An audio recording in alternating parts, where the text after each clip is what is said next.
Льюіс Керал, Алесіни пригоди у дзівоснай краіне.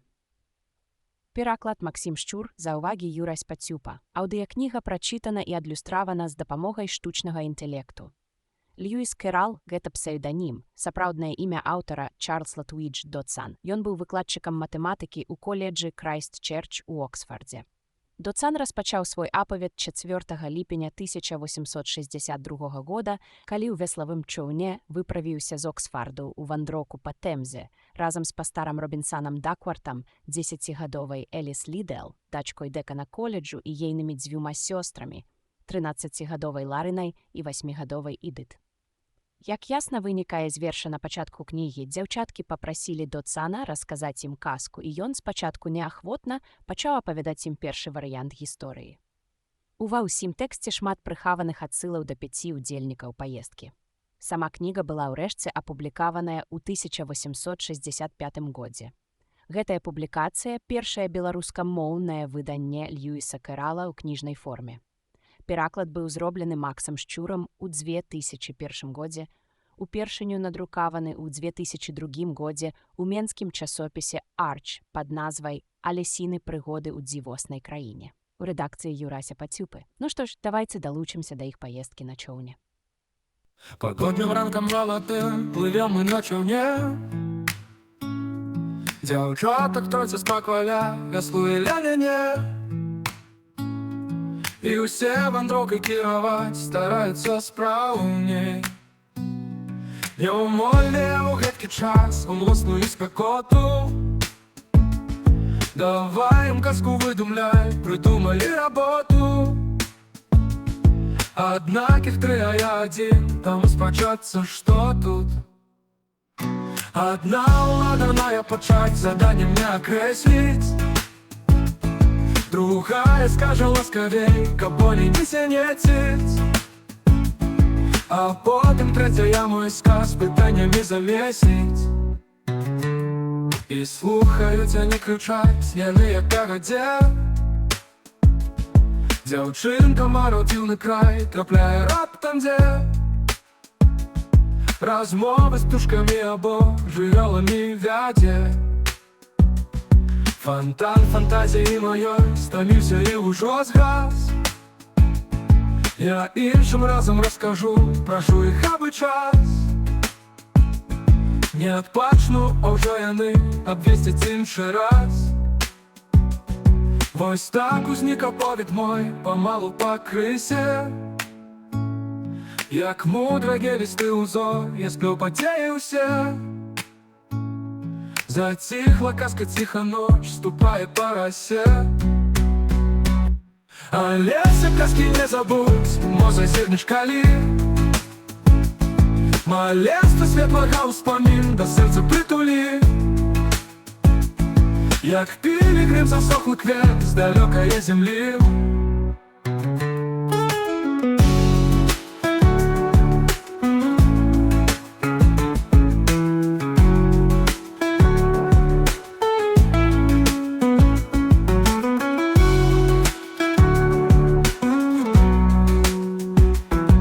Одна уладаная пачаць заданне мне акрэсліць.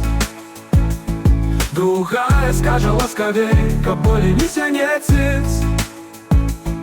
А потым трэцяя мой сказ пытаннямі замесіць. І слухаюць, а не крычаць, яны як кагадзе. Дзяўчынка марыў дзіўны край, трапляе раптам дзе. Размовы з птушкамі або жывёламі вядзе. І слухаюць, а не крычаць, яны як кагадзе. Дзяўчынка марыў дзіўны край, трапляе раптам дзе. Размовы з птушкамі або жывёламі вядзе. Фонтан фантазіі маёй стаміўся і ўжо згас.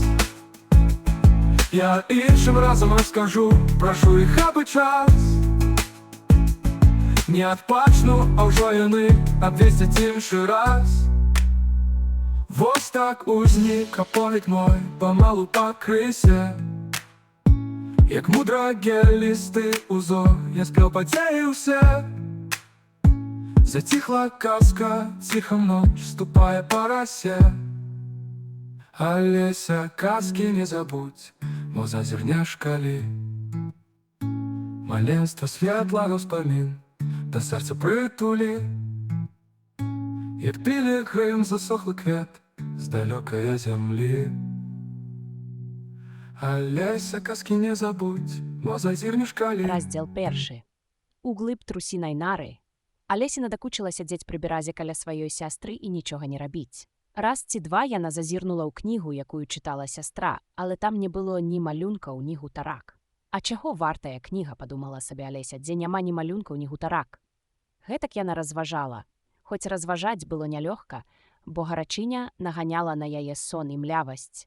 Ёй прыйшла ў галаву ідэя сплесці сабе вянок з рамонкаў, але тады прыйшлося б уставаць і збіраць рамонкі, а ахвоты не было ніякае. Як раптам проста побач, з ёй праляцеў белы трус з ружовымі вачанятамі. Ну і што тут такога незвычайнага? Алеся не падумала, што ўсё ж гэта нешта вельмі незвычайна, каб трус сказаў сам сабе. А людцы мае, а людцы, як я пазнюся. Перадумваючы пасля, яна прыйшла да высновы, што павінна была б тады моцна здзівіцца, але ў той момант усё здалося ёй цалкам натуральным. Калі ж трус дастаў з кішэні свае камізэлькі гадзіннік на ланцужку, зірнуў на яго і паляцеў яшчэ хутчэй. Алеся ўскочыла, спанатрыўшы, што яна ніколі не бачыла труса ў камізэльцы з кішэнямі, а з гадзіннікам і пагатоў. Не ўцерпеўшы ад цікаўнасці, яна кінулася за ім праз поле і паспела адно ўглядзець, што той сігануў у вялізную трусіную нару пад кустом. Алеся ў момант пусцілася за ім, нават не задумаўшыся, як з тае нары можна будзе вылезці. Трусіная нара спярша нагадвала тунэль і цягнулася роўна, але потым абарвалася гэтак рэзка, што Алеся і не скмецілася, як паляцела ўніз, нібы ў нейкі каладзеж. Мяркуючы па тым, што падала яна доўга, каладзеж быў даволі глыбокі.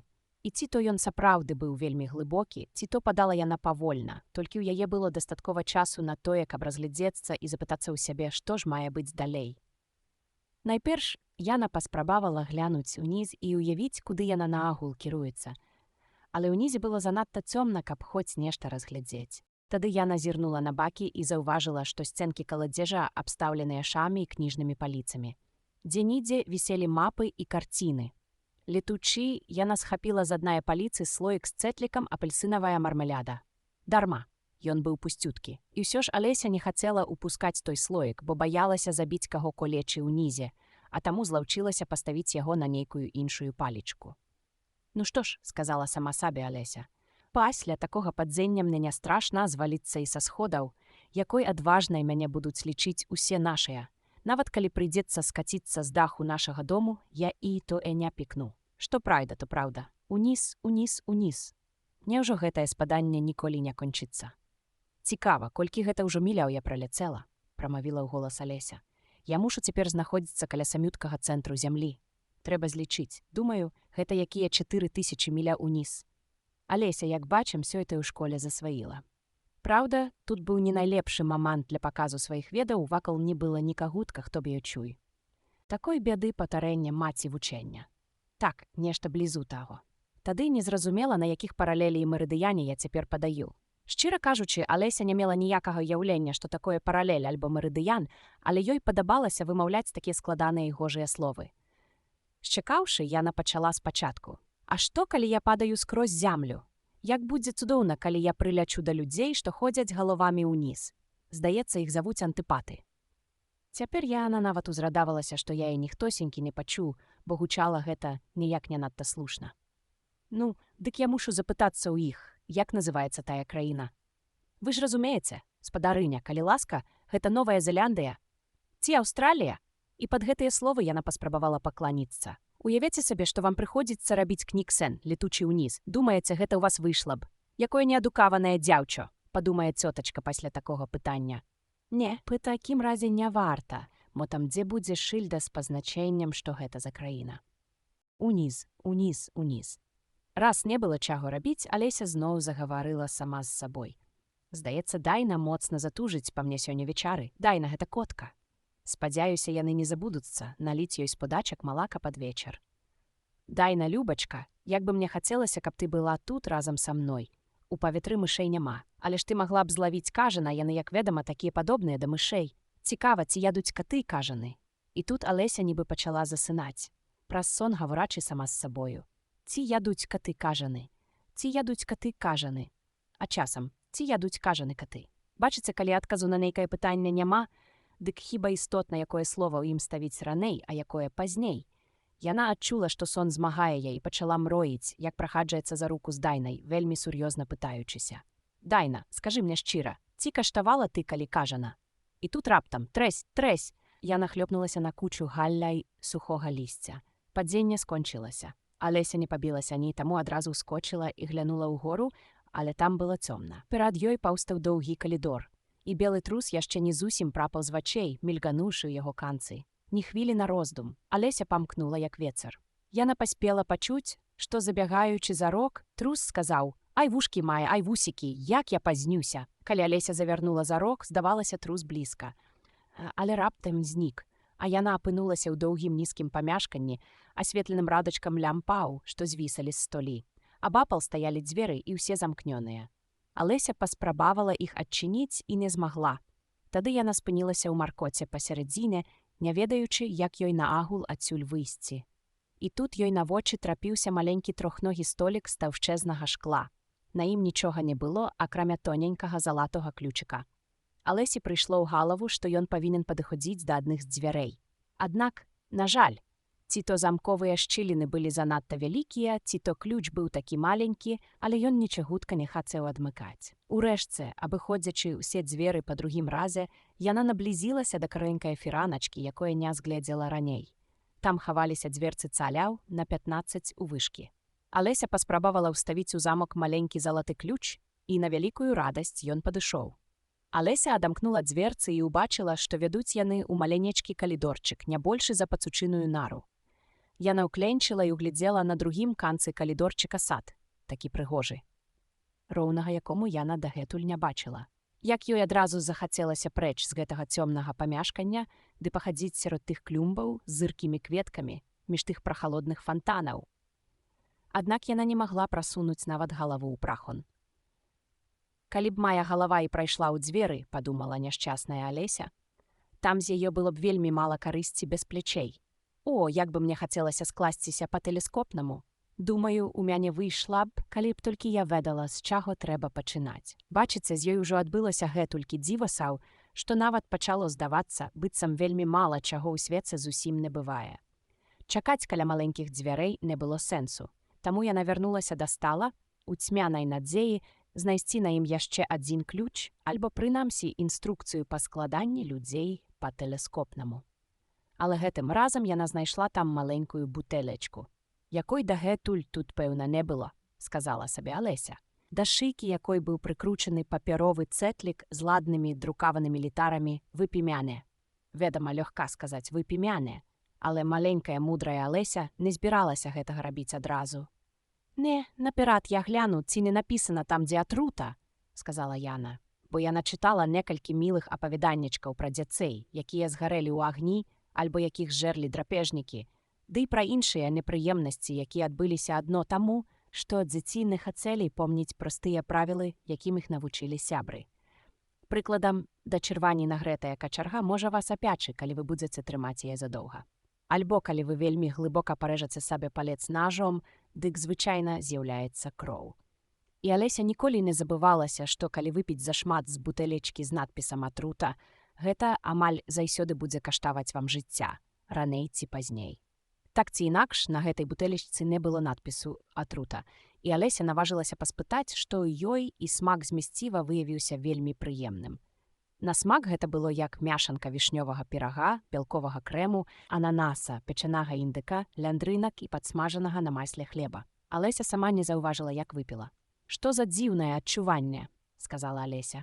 «Здаецца, я складаюся, нібы тэлескоп». А так і было. Цяперака яна мела толькі 10 цаляў росту.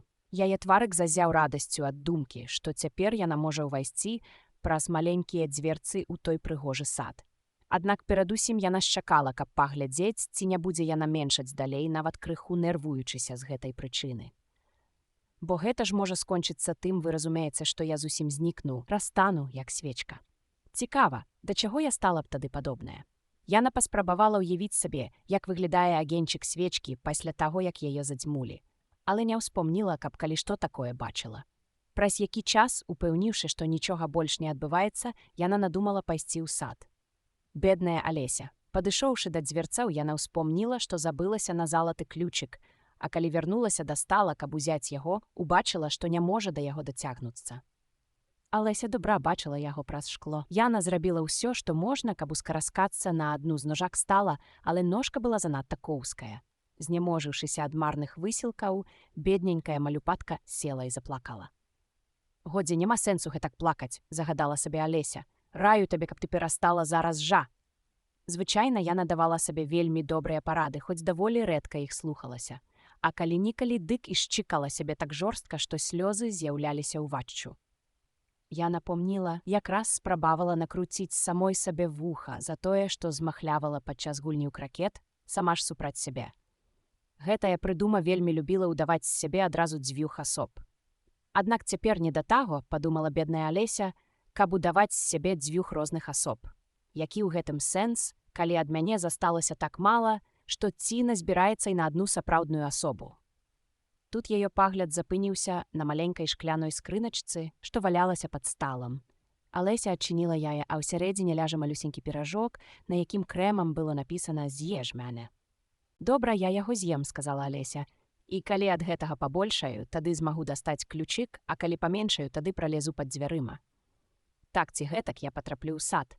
Будь што будзе». Яна крыху укусіла і аж запішчала ад нецярпення, трымаючы руку на макаўцы, каб адчуць, у які бок яна будзе рухацца. «Вырасту ці паменшаю? Вырасту ці паменшаю?»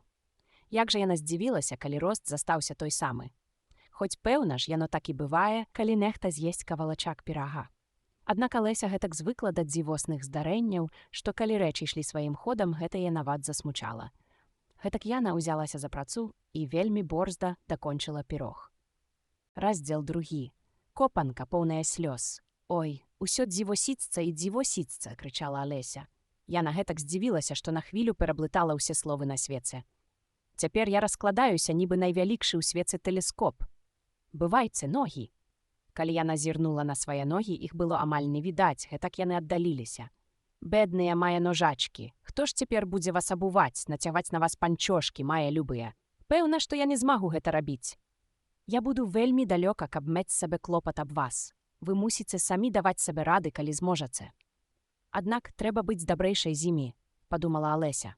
«А то яны, можа, не захочуць ісці туды, куды я скажу. Трэба падумаць. Добра. Штогод на каляды буду слаць ім новую пару чаравічак». І яна ўзялася планаваць, як будзе гэта рабіць. Чаравічкі павінны прыходзіць па пошце. Але як гэта смешна, слаць падарункі ўласным нагам. І як пэўна, дзіўна будуць глядзецца адрасы. Спадарыні Алесінай правай назе, на дзяружцы каля камісі. Божухна, якую лухту я вярзу. У тую ж хвіліну яе галава ўперлася ў столь. Алеся перарасла ўжо за 5 футаў, таму яна схапіла залаты ключык, ды як мага панеслася да дзвярцай у сад. Небажанька Алеся. Найбольшае, што яна магла зрабіць, гэта легчы на падлогу бачком і зазірнуць адным вокам у сад. Патрапіць туды цяпер зусім не было магчымасці. Яна села і зноўку заплакала. «І табе не сорамна за свае павадзіны», – сказала Алеся. «Такая вялікая дзяўчынка». Цяпер яна мела поўнае права так казаць. І ўсё яшчэ плача, як маленькая. «Кінь зараз жа, ці чуеш?» Аднак яна плакала і плакала, пакуль вакол яе не ўтварылася ладная копанка, паўнюткая слёз, цалі з 4 ўглыбкі, заняўшы каля паловы залі. Неўзабаве Алеся пачула блізкі тупат маленькіх ножак і зараз жа выцерла вочы, каб пабачыць, што там робіцца. А гэта вяртаўся белы трус, шыкоўна апрануты, з парай зграбных пальчатак у адной руцэ і велізарным веерам у другой. Ён пратупаў міма ў страшнай спешцы, мармычучы сабе пад нос. «О, княгіня, княгіня! О, няўжо яна не раз'юшыцца за тое, што я змусіў яе так доўга чакаць?» Алеся была ў такім адчаі, што гатовая была папрасіць дапамогі ў каго заўгодна. Таму, калі трус прабягаў пабач з ёю, яна ціхім нерашучым голасам сказала: «Выбачайце, калі ласка, спадару». Трус падхапіўся, згубіў белыя пальчаткі, веер і даў такой лататы, што ў момант прапаў у цэмры. Алеся падняла веер з пальчаткамі і, паколькі ў залі было задушна, пачала абмахвацца, увесь час прыгаворваючы: «А божачкі, што за дзіўныя рэчы адбываюцца сёння. Учора ж, здаецца, усё ішло як заўсёды. Можа, з мною што ўночы здарылася, і я моцна перамянілася. Дайце падумаць. Ці была я той самай, калі прачнулася сёння ўранку? Я добра помню, што адчувала сябе крыху інакш, але калі я не была той самай, тады насуваецца пытанне: хто я ўрэшце? Ага, во дзе ўся штука. І яна пачала перабіраць у памяці дзяцей свайго веку, якіх ведала, каб упэўніцца, ці не ператварылася яна раптам у каго. Зразумела, што я не Аделька, зазначила Алеся. У яе такія кудзеркі, а мае валасы зусім не завіваюцца.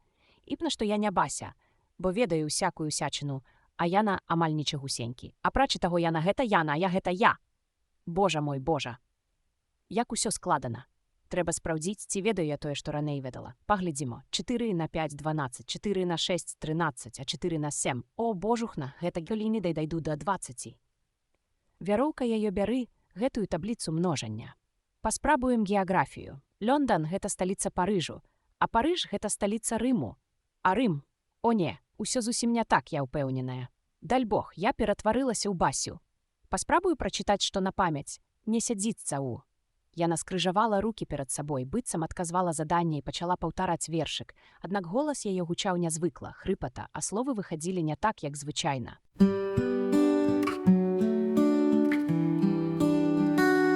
Не сядзіцца лужыце, слоніку малому, кліча яго грэчка, цягнуць качкі з дому. Мамачка, шкарлупка, просіць ён так хціва, можа б ты нас грэчку патаптаць пусціла.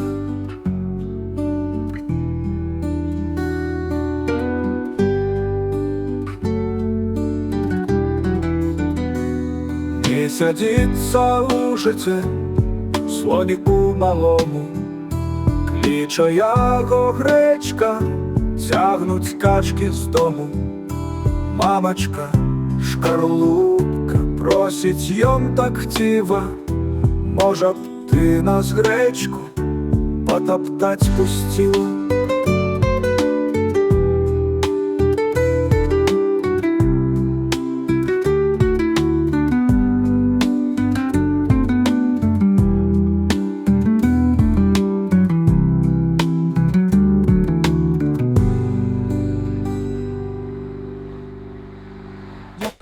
Што вершык выйшаў нейкі няправільны, сказала няшчасная Алеся, і з кожным новым радком яе вочы напаўняліся слязьмі. Цяпер ясна, я чыстая Бася. А жыць мне прыйдзецца, як і ёй у гаротнай хацінцы, і цацак у мяне не будзе. Да таго ж трэба будзе без канца вучыць і вучыць заданні. Калі я Бася, дык застаюся тут. І не трэба засуваць сюды галаву і упрошваць мяне. Выходзь, золатца наша. Я толькі гляну на іх і скажу: а хто я, га? Скажэце мне, хто я такая? І калі гэта мне спадабаецца, я выйду, а калі не, застануся тут унізе, пакуль не стану кім іншым. О, божухна, людцы мае, Алеся залілася слязьмі. Я праўда хачу, каб хто-небудзь паспрабаваў бы ўсунуць сюды галаву. Я так стамілася быць адна. Яна сказала гэта, глянула на свае рукі і вельмі здзівілася, калі заўважыла, што надзела адну з трусовых пальчатак. Як гэта я патрапіла, падумала Алеся. Няжо я зноў паменшала. Яна ўзнялася і падышла да століка, каб памырацца з ім. Выхадзіла, што цяпер яна каля 2 футаў росту і ўсё меншае ды меншае. Неўзабаве яна здагадалася, прычынай служыў веер, які яна трымала ў руках, а потым спрытна адкінула прэч. І вельмі ў пару, інакш скарацілася б да звання. Каб яшчэ трохі, капцы, сказала Алеся, моцна напалоханая раптоўнай пераменай, але шчаслівая, што ўратавалася. А цяпер у сад. І яна ўгрунь паняслася да дзвярцаў. Але дзе там? Дзверцы, як і даўней, заставаліся пад замкам, а залаты ключык ляжаў сабе ціха на шкляным століку. Ну, гэта проста невядома што, падумала беднае дзіцё. Яшчэ ніколі я не была такою шмакадзяўкаю. Далі Бог. Горш і не прыдумаеш. Што праўда, то праўда. Толькі я на гэта мовіла, нага паслізнулася і боўць. Алеся па вушы апынулася ў салёнай вадзе. Першай думкаю было, што яна ботнулася ў мора. У такім разе мне давядзецца вяртацца дамоў чыгункай, зазначыла я на сабе. Раз у жыцці Алеся ўжо была на моры і цвёрда ведала, што на моры абавязкова павінны быць купальныя кабінкі, дзеці, якія граюцца ў пяску, за імі радачак курортных дамкоў, а далей чыгуначная станцыя. Але неўзабаве яна даўмелася, што лучыла ў копанку слёз, якія сама ж і выплакала, калі была дылдай. «Я ж табе казала, каб ты не плакала, як румза!» — прыкрыкнула Алеся, барахтаючыся ў копанцы і спрабуючы прыбіцца да берагу. «От за тое самае цяпер і буду пакараная патапленнем ва ўласных слязах». Во дзе сапраўды плаксівае становішча. У той момант яна пачула непадалёк нейкі плёскат і падплыла бліжэй, каб даведацца, што там такое. Спачатку ёй падалося, што гэта які морж альбо гіпапатам, але потым успомніла, якая яна цяпер малюсенькая. І тады высветлілася, што гэта плюхаецца простая мыш, якая гэтаксама ўвалілася ў ямку з вадой. «Ці не пагутарыць мне з гэтай мышу?» — падумала Алеся. «Тут унізе ўсё гэтак дзіўна, можа, яна і ўмее гаварыць, зрэшты паспрабаваць не зашкодзіць». І яна пачала. «Мышухна! Ці не ведаеце вы, як мне вылезці з гэтага вадаёму? Я вельмі стамілася тут плаваць, мышухна». Алеся думала, што акурат так трэба гаварыць з мышамі. Яна ніколі дагэтуль не гутарыла з імі, але запомніла табліцу скланення, якую бачыла ў падручніку гісторыі мовы, што належаў ейнаму брату. Назоўны – мыш, родны, мышы, творны – мышу, клічны – мышухна. Мыша зірнула на яе даволі падазрона і нібыта падміргнула, але нічога не сказала. «Можа, яна не ведае па-простаму», – падумала Алеся. Гэта бадай мыш-францужанка, што прыбыла з войскам Вільгельма Заваёўніка. Нягледзячы на ўсю сваю абазнанасць у гісторыі, Алеся, трэба прызнацца, да канца не ўяўляла, калі што адбылося. І яна пачала зноўку. «У эст мачет», бо менавіта гэтая фраза стаяла першай у яе падручніку французскай мовы. Мыша нечакана аж падскочыла ў вадзе і, здавалася, уся затрымцела ад жаху. «Ой, выбачайце, калі ласка!» — усклікнула Алеся, баючыся, што пакрыўдзіла жывёлінку. «Я зусім забылася, што вы не любіце катоў». «Не люблю катоў», — перадражніла мыша віскліва. «А ты любіла б каты, каб была мышу?» «Можа, і не», — разважліва адказала Алеся, «але не варта дзеля гэтага так злаваць. Я б хацела пазнаёміць вас з найкоткай Дайнай. Думаю, вам бы адразу пачалі падабацца каты». «Яна такая мілая і спакойная», — працягвала Алеся, гутарачы найбольш сама з сабою і разняволена плаваючы па копанцы. Яна сядзіць сабе пры каміне і вядзе салодкую курну, намывае гасцей. Яна такая мяккая і свойская. І так добра палюе на мыш. «Ой, прабачце, калі ласка», — зноў усклікнула Алеся. Але цяперака мыша ашчэрылася і нашэршылася. Алеся выразна адчула, што значыць азвярэць, калі гэтае слова карэктна ўжываць у дачыненні да мышы. «Не будзем пра яе гаварыць, калі вам не хочацца. Мне не хочацца», — закрычала мыша, якую ўсю аж трасла ад вушэй да кончыка хвосціка. «Быццам я магла такое гаварыць. У нашай сям'і заўжды ненавідзелі катоў. Гэтых гідкіх, нізкіх, вульгарных істотаў, не хачу нават слухаць пра іх і чуць іх імя. Я, праўда, больш не буду», — сказала Алеся, вельмі спяшаючыся змяніць тэму гаворкі. «А вось вы любіце, прыкладам, сабакі?» Мыша маўчала, таму Алеся з запалам працягвала. «Каля нашага дому жыве такі ладны сабачка, каб вы толькі бачылі. Маленькі тэр'ер з бліскучымі вочкамі. Ведаеце, такі кудлаты, рыжы. Выкідаецца кіёчак ці яшчэ што, і ён зараз вам прыносіць. А яшчэ ён сядае просіць у вас есці, і ўсякія штукі ўмее, нават паловы не ўспомніш. Ён жыве ў аднаго фермера, ведаеце.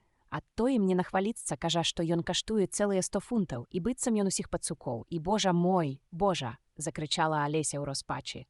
Здаецца, я зноў яе пакрыўдзіла.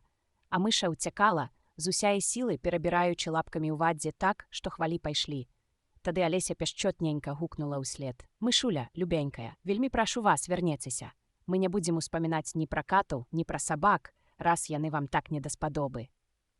Мыша пачула, развярнулася і павольна паплыла назад, яе пыска чыста збялела ад расчуленасці, падумала Алеся.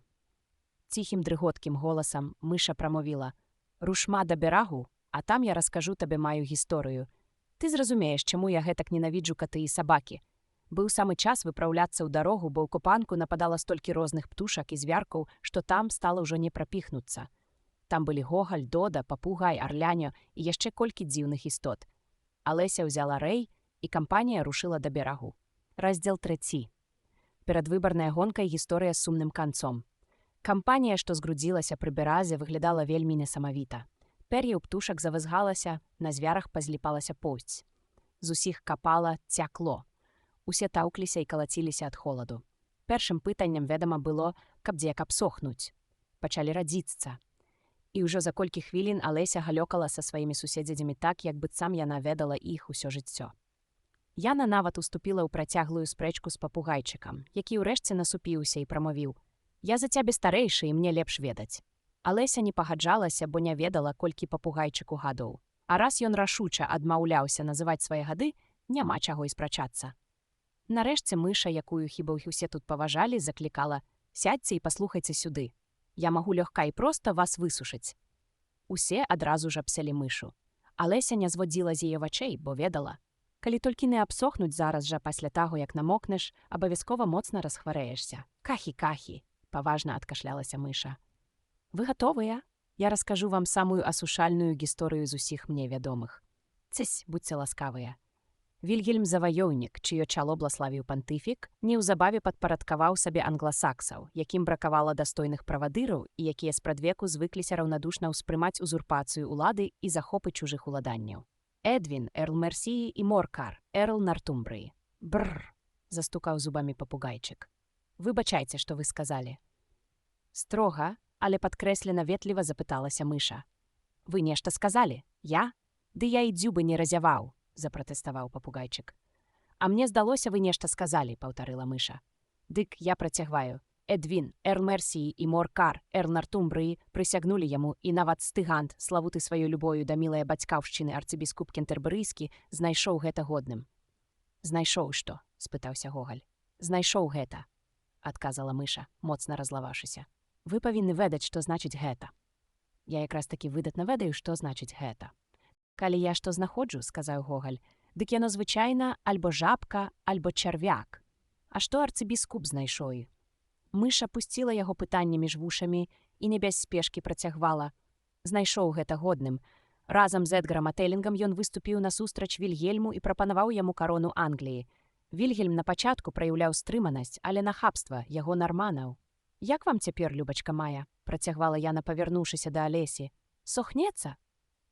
«Мокнецца», – сумна адказала Алеся. «Ваша гісторыя мяне зусім не сушыць. У такім разе, прыўзняўшыся ўрачыста абвясціла птушка Дода, я выстаўляю прапанову пастанавіць адкласці пасяджанне дзеля неадкладнага прыняцця больш эфектыўных захадаў».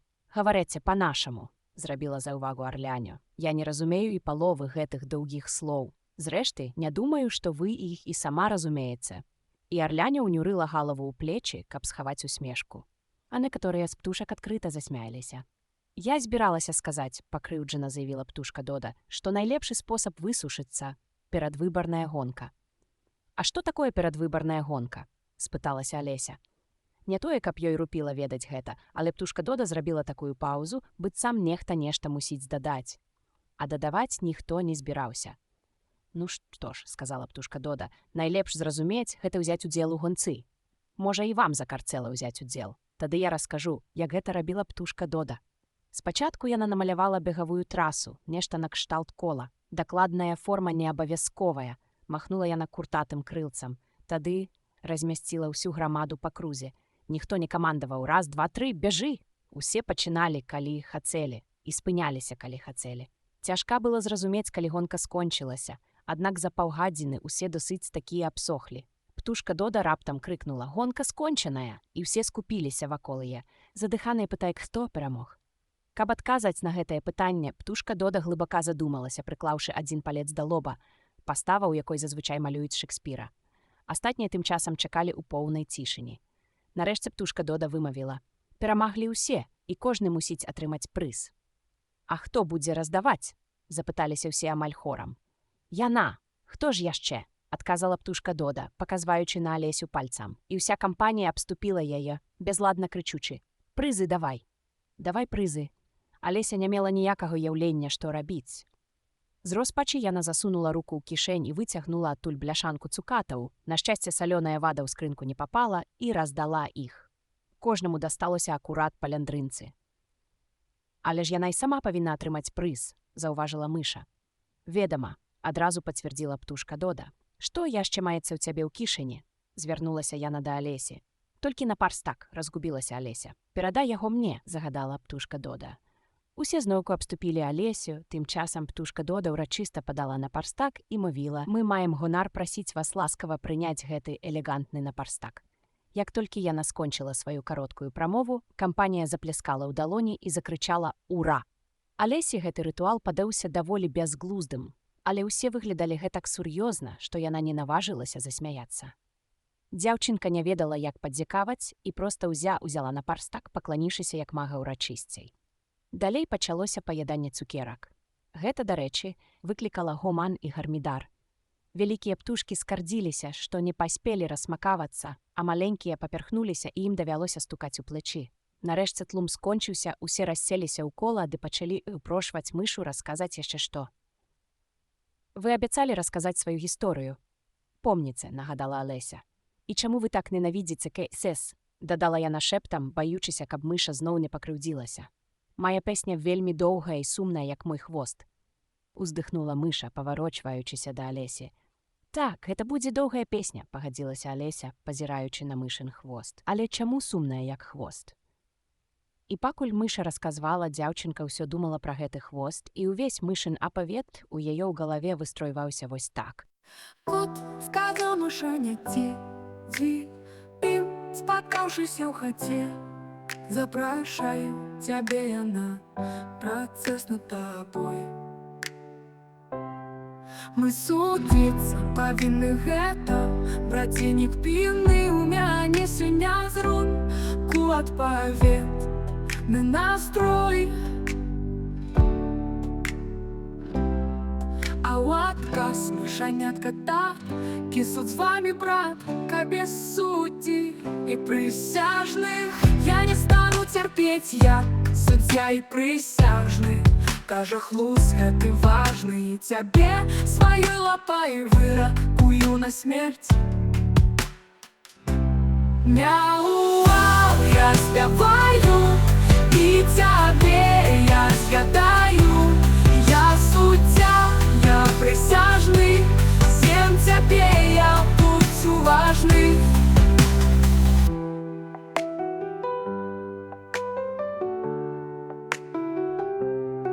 Мы судзіць павінны гэта, браценік пільны ў мяне сёння зрунку адпавед на настрой.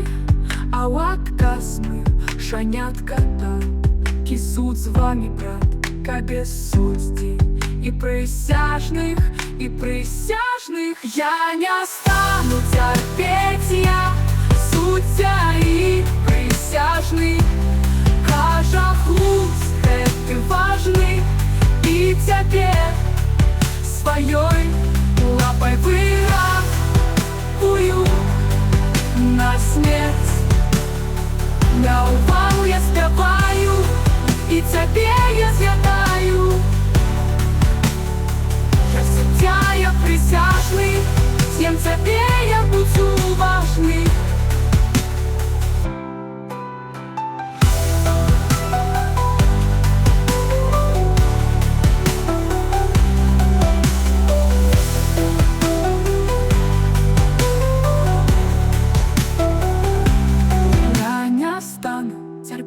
Я суддзя і прысяжны, кажа хлус гэты важны, і цябе сваёй лапай выракую на смерць, на смерць. Мяу-вау, я спяваю, і цябе я з'ядаю. Я суддзя, я прысяжны, з'ем цябе я, будь уважны.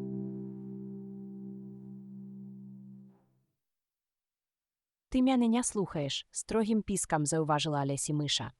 «Пра што ты толькі думаеш? Даруйце», — пачціва адказала Алеся.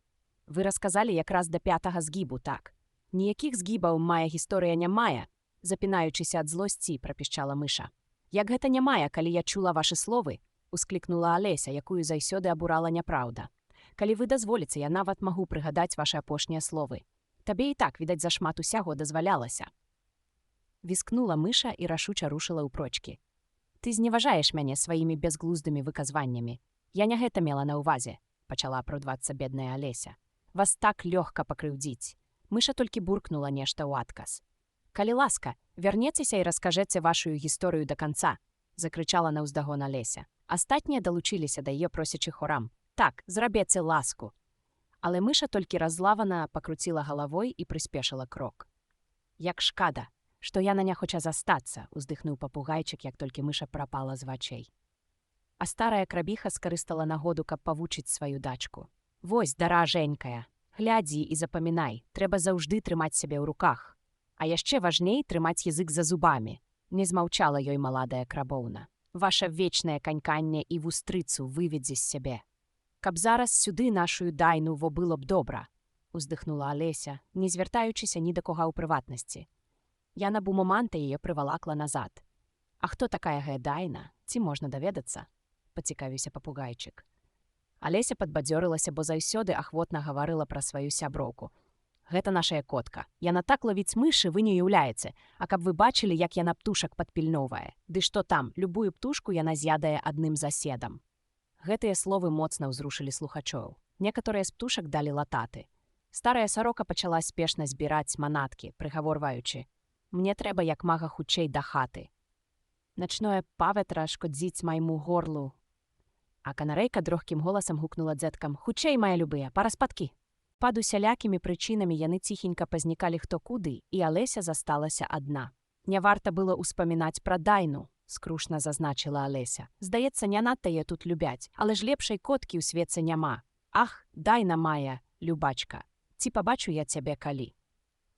Тут гаротная Алеся зноў пачала плакаць, бо адчула сябе вельмі самотнай. Ды неўзабаве яна пачула, як недзе зноў затупалі маленькія лапкі і стала ўглядацца ў наваколле, спадзеючыся зноў убачыць пакрыўджаную мышу, якая, мо ўсё ж вырашыла вярнуцца, каб даказаць сваю гісторыю. Раздзел 4. Трус запускае піліпку. Але гэта быў белы трус, што памалу ляпаўся назад, хапатліва азіраючыся, быццам бы што згубіў. Алеся пачула, як ён мармыча сабе пад нос. «Княгіня, княгіня, о мае дарагія вусікі, о мая скурка, яна сяче мне галаву, якраз плюнуць, не магу цеміць, дзе іх пасеяў». Алеся адразу здагадалася, што ён шукае веер і пару белых пальчатак. І з добрага сэрца таксама пачала прыглядацца, дзе ж яны маглі падзецца. Але марна іх нідзе не было. Усё так перамянілася з таго часу, як яна плавала ў копанцы. Вялізная заля з шкляным столікам і маленькімі дзверцамі, як на той свет, правалілася. Неўзабаве трус заўважыў Алесю занятую шуканнем і злосна гукнуў: «Гэй, Мар'яна, а ты што тут робіш? Зараз жа ляці дамоў і прынесі пару пальчатак ды веер, і каб хуценька мне». Алеся так напалохалася, што адразу кінулася туды, куды паказаў трус, нават не паспрабаваўшы растлумачыць яму ягоную памылку. «Ён пераблытаў мяне з сваёй пакаёўкай», — думала Алеся летучы. «Во пэўна здзівіцца, калі даведаецца, хто я такая, але лепей прынесці яму той веер і пальчаткі. Зразумела, калі я іх знайду». І толькі яна падумала гэта, як апынулася каля хацінкі, на дзвярах якой ззяла медзяная шыльда з выбітым на ёй імем «Бтрус». Алеся ўвайшла без груку і рушыла ўгору па лесвіцы. Яна вельмі баялася спаткацца з сапраўднай Мар'янай, якая выкіне яе з дому раней, чым яна зможа выканаць даручэнне труса. «Хоць увогуле дзіўна, — сказала сабе Алеся, — быць на пабягушках у нейкага труса. Калі справы так пойдуць далей, дык наступнаю мяне, напэўна, будзе пасылаць па справах ужо дайна». І яна жыва ўявіла сабе карціну. «Спадарыня Алеся, хадзеце зараз жа сюды і падрыхтуйцеся ісці на вуліцу». «Зараз, іду, няня, але я мушу павартаваць гэтую мышыную норку, пакуль не вярнецца дайна. Трэба даглядзець, каб не ўцякло мышанё». «Толькі каб жа дайну не пагналі», — працягвала разважаць Алеся, калі яна гэтак раскамандуецца людзьмі. Тым часам Алеся апынулася ў маленькім зграбным пакойчыку. Ля акна стаяла трумо, а на ім, як яна і спадзявалася, ляжалі веер і 2 ці 3 пары белых пальчатак. Алеся ўзяла веер, пару пальчатак і ўжо збіралася ісці, калі ёй на вочы трапілася маленькая бутэлечка, што стаяла каля люстэрка. Гэтым разам на ёй не было цэтліка з напісам «Выпі мяне», аднак Алеся адкаркавала бутэлечку і прыклала яе да вуснаў. «Ужо цяпер дык я ведаю, што нештачкі цікавае здарыцца», — сказала я на сабе, як і заўсёды, калі я штосьці тут аказ'ядаю ці выпіваю. Я толькі гляну, як дзеіць гэтая бутэлечка. Бог дасць, ад гэтага пітва я зноў падрасту, а то такая бяда ад маёй драбноты». І яна сапраўды вырасла, прычым нашмат хутчэй, чым чакала. Не паспела яна выпіць і паловы, як адчула, што яе галава ўперлася ў столь. Яна мусіла ўгнуць плечы, каб не скруціць сабе шыі. Алеся хуценька паставіла бутэлечку на месца і сказала: Вой, спадзяюся, я больш не павялічуся. Я і так ужо не прайду ў дзверы. І навошта я глынула так шмат дурнічка, дарма, было запозна шкадаваць. Яна ўсё расла ды расла і ўжо мусіла стаць на каленкі, а праз хвіліну і таго месца забракла. Яна паспрабавала легчы, адным локцем упёршыся ў дзверы, а другі паклаўшы сабе пад галаву. І ўсё адно Алеся расла.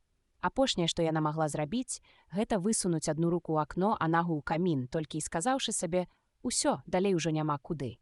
І што з мяне будзе?» На шчасце, дзеянне чароўнай бутэлечкі спынілася. Алеся перастала расці. Усё адно яе становішча было ніякаватым. Ніякай магчымасці выкараскацца спакою не прадбачылася. Дзіва, што яна зажурылася. «Няма лепш, як дома», — думала бедная Алеся. «Там не бывае, каб то большаў ці меншаю, каб камандавалі ўсялякія мышы, трусы, і субіла мне лезці ў тую нару. Але яно такое дзіўнае, гэтае тутэйшае жыццё. Цікава, што гэта магло адбыцца з мной. Калі я проста чытала казкі, дык уявіць сабе не магла. Каб гэтакія штукі дзе здараліся. А тут на табе сама патрапіла адну. Пра мяне б кніжку напісаць, далі Бог. Калі вырасту, я таксама напішу кніжку. Толькі я ўжо, здаецца, і без таго вырасла». І дадала сумным голасам: «Прынамсі, тут расці ўжо няма куды. У такім разе, падумала Алеся, мне заўсёды будзе столькі гаду, як цяпер? Гэта было б нядрэнна. Я ніколі не пастарэю. З іншага боку, тады мне давядзецца ўвесь век хадзіць у школу. О, толькі не гэта». «Ну ты дурненькая, Алеся», — адказала яна сама сабе. «Якая школа, якая вучоба? Тут для цябе няма месца, дык дзе ж яно будзе для падручнікаў?» Так яна гаманіла, удаючы то адзін бок, то другі, і выхадзіла ніштаватая сабе гутарка. Аж тут пачуўся на дварэ нечы крык. «Мар'яна, гэй, Марка!» — крычаў голас. «Давай сюды пальчаткі, зараз жа!» Потым з лесвіцы даляцеў тупат маленькіх ножак. Алеся здагадалася, гэта трус прыбег яе шукаць, і затрымцэла так, што страпянулася ўся хата. Алеся забылася, наколькі яна цяпер большая за труса, і таму ёй не выпадае баяцца. А трус падышоў да дзвярэй і паспрабаваў іх адчыніць, але дзверы адчыняліся ўсярэдзіну, а локаць Алесі шчыльна падпіраў іх. Алеся пачула, як трус, не даўшы рады, сказаў сабе: «Прыйдзецца абабегчы вакал і залезці праз акно». «Так ты і залез», — падумала Алеся, і, чакаўшы, пакуль трус загрукае пад карнізам, з усяе сілы махнула тою рукой, што высувалася ў акно, спрабуючы захапіць труса ў жменю. Яна нічога не ўхапіла, але пачула танюсенькі віск, удар, а потым звон шкла. Відаць, трус уваліўся ў цяпліцу з гуркамі ці яшчэ куды. І зараз жа пачуўся яго разлаваны крык: «Пэт! Пэт! Дзе ты?» А потым прагучаў голас, якога Алеся яшчэ не чула. «Ды тутака я, значыцца, грушы абкопваю, ваша мосць! Грушы абкопвае, а няўжо ж», — заянчыў раз'юшаны трус. «Сюды давай, памажы мне вылезці». Зноў зазвінела пабітае шкло. «А цяпер скажы мне, Пэт, што гэта там тырчыць з акна? Чыяся ручка, значыцца, ваша мосць?» Ён так і вымаўляў: «Чыяся». «Якая ручка, ёлуп? Дзе ты бачыў ручку такіх памераў? Яна тырчыць на ўсё акно. Гэта так, ваша мосць». «Ты ўсё ж тамака чыяся ручка. Добра, аднак ёй няма чаго там рабіць. Ідзі прыбяры яе адтуль». Потым настала доўгая цішыня, і толькі раз по раз даносіліся шэпты: «Даль Бог, значыцца, не па-мойму гэта, ваша мосць, а вох ці мне не па-мойму. Рабі, як я табе кажу, галган», але яшчэ раз хапянула пальцамі ў паветры. Цяпер пачуліся два танюсенькія віскі і зноў пабітае шкло. «Колькі ж там тых цяпліцаў на гуркі?» — падумала Алеся. «Цікава, што яны будуць рабіць далей. Калі выцягваць маць мяне з акна, дык я не супраць, каб толькі ім гэта ўдалося». Так збрыдлася дзець. На нейкі час усё заціхла, пасля зарыпелі калёсы. Процьма галасу злівалася ў адзін гоман. Алеся адрознівала словы: «Дзе яшчэ адны драбіны? Дзе? Мне сказалі прынесці толькі адны. У Піліпкі павінны быць другія. Піліпка, хлопча, давай іх сюды, сюды. Стаў іх на вугал. Не, спачатку звяжы іх, а той да паловы не дастануць. Дастануць, не лапачыся. Сюды, Піліпка, бярыся за вяроўку. Ці вытрымае страха? Пільнуйся. Там слаба трымаецца, можна ўваліцца. Падаюць. Беражыся». Раптам моцна грукнула. «Гэй, хто гэта зрабіў? Відаць, Піліпка. А хто ў комін палезе? Не, я не палезу. Давай ты лезь». «Лезці? Ну не, Піліпка палезе». «А, Піліпка, ты, гаспадар кажа, ты павінен лезці ў комін». «Ах, вояк, значыць, Піліпка і ў комін павінен лезці», — сказала сабе Алеся. Яны, здаецца, ўсё звалілі на беднага Піліпку. Я б ні завошта не захацела аказацца на яго месцы. Комін, праўда, вузенькі, але я думаю, што брыкнуцца змагу. Яна засунула нагу як мага далей у комін і праз які час пачула скробат маленькага звярка. Здагадацца, што гэта менавіта за звярок, яна не магла, які скробся і шамацеў акурат над ёю. «Гэта Піліпка», – сказала Яна, рэзка дрыгнула нагой і здумала пачакаць, што ж будзе далей. Перш разнёсся ўсіхны крык. «Піліпка ляціць!» Потым самотны голас труса. «Лавіцца яго!» «Гэй, там, каля плоту!» Потым цішыня і зноў разнабой галасаў. «Прытрымайце яму галаву!» «Памалу задушыцца!» «Дык што там было? Раскажы!» Нарэшце пачуўся танюсенькі кволы і пісклявы галасок. «Піліпка!» – уздагадалася Алеся. «Ну як вам сказаць? Дзякуй, больш не трэба, мне ўжо лепш. Толькі ў галаве нешта блытаецца. Амаль нічога не помню, падкінула мяне як ляльку на спружыне. І чую, лячу, што тая ракета. Але да ракеты ты быў вельмі падобны, братачку, пацвярдзілі галасы. Трэба паліць хату, данёсся раптам голас труса. Алеся гукнула, што моцы. Толькі паспрабуйце, я дайну на вас спушчу. Імгненна настала мёртвая цішыня. Алеся падумала, цікава, што яны зараз прыдумаюць, калі б у іх было хоць трохі мазгоў, яны б ужо разабралі страху. Праз пару хвілін рух пачаўся зноў. Алеся ўчула, як трус сказаў: «Пакуль досыць аднаго васка». «Васка чаго?» – падумала Алеся. Але сумневы перарваў град дробных каменчыкаў, што як чмялі пасыпаліся ў акно, а некаторыя нават паранілі яе. «Я ім дам!» – падумала яна і гукнула. «Толькі паспрабуйце яшчэ раз кінуць». Гэта зноў выклікала мёртвую цішыню на дварэ. Алеся здзіўлена заўважыла, што на падлозе каменьчыкі ператвараюцца ў маленькія піражкі. І шыкоўная думка прыйшла ёй у галаву. Калі я з'ем піражок, адразу будзе нейкая змена ў памерах. Зрабіць мяне яшчэ большаю наўрад ці можна. Думаю, ён мяне толькі паменшыць. Так яна з'ела піражок і была страшэнна задаволеная, калі ўбачыла, што ў момант пачала скарачацца. А як толькі паменшала, каб выйсці праз дзверы, сіганула з хаты і натрапіла на натоўп дробных звяркаў ды птушак, што таўкліся на падворку. Ахвярны Піліпка, ці то трытон, ці то яшчарка, ляжаў у цэнтры, на руках у дзвюх марскіх свінак, якія адпойвалі яго з бутэлькі. Усе, зараз разглядзеўшыся, кінуліся на Алесю. Але яна без духу так пусцілася прэч, што неўзабаве апынулася ў бяспецы сярод густога лесу. «Першай справай, – сказала Алеся, разглядзеўшыся ў гушчары, – трэба вярнуць свае памеры. Другая рэч – знайсці дарогу ў той чароўны сад. Думаю, гэта найлепшы плян. Плян запраўды падаваўся выдатным, простым і ясным. Адна бяда, яна не мела найменшага ўяўлення, як яго ажыццявіць. І пакуль Алеся хапатліва разглядалася ў гушчары, кароткі пранізлівы брэх над самаю галавою прымусіў яе зірнуць угору. Агромністы шчанюк узіраўся вялізнымі круглымі вачыма і асцярожна выцягваў лапу, спрабуючы да яе дакрануцца. «Беднае сабачанё», – пяшчотна сказала Алеся і паспрабавала падклікаць яго свістам. Але дзе там? Алеся баялася, што шчанюк галодны і свішчы не свішчы. Можа, проста з'есці яе. Алеся, мала ўсведамляючы, што робіць, падняла трэсачку і сунула яе шчаняці. А той з радасным віскам падскочыў угору адразу на ўсіх 4 лапах і кінуўся да трэскі, як быццам вельмі хацеў ёю завалодаць.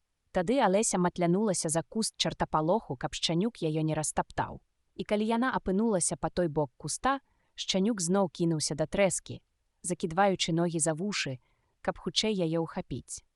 Алеся, для якой гэтыя хованкі былі як забаўкі з канём, рызыкавала патрапіць пад шчанюковыя лапы. Яна зноў схавалася за куст. Шчанюк яшчэ некалькі разаў з хрыплым брэхам памыкаўся да трэскі, то крыху ўперад, то далёка назад. І ўрэшце сеў, яхаючы, высалапіўшы язык і прыплюшчыўшы вочы. Выдаўся такі шанец уцячы ад шчаняці.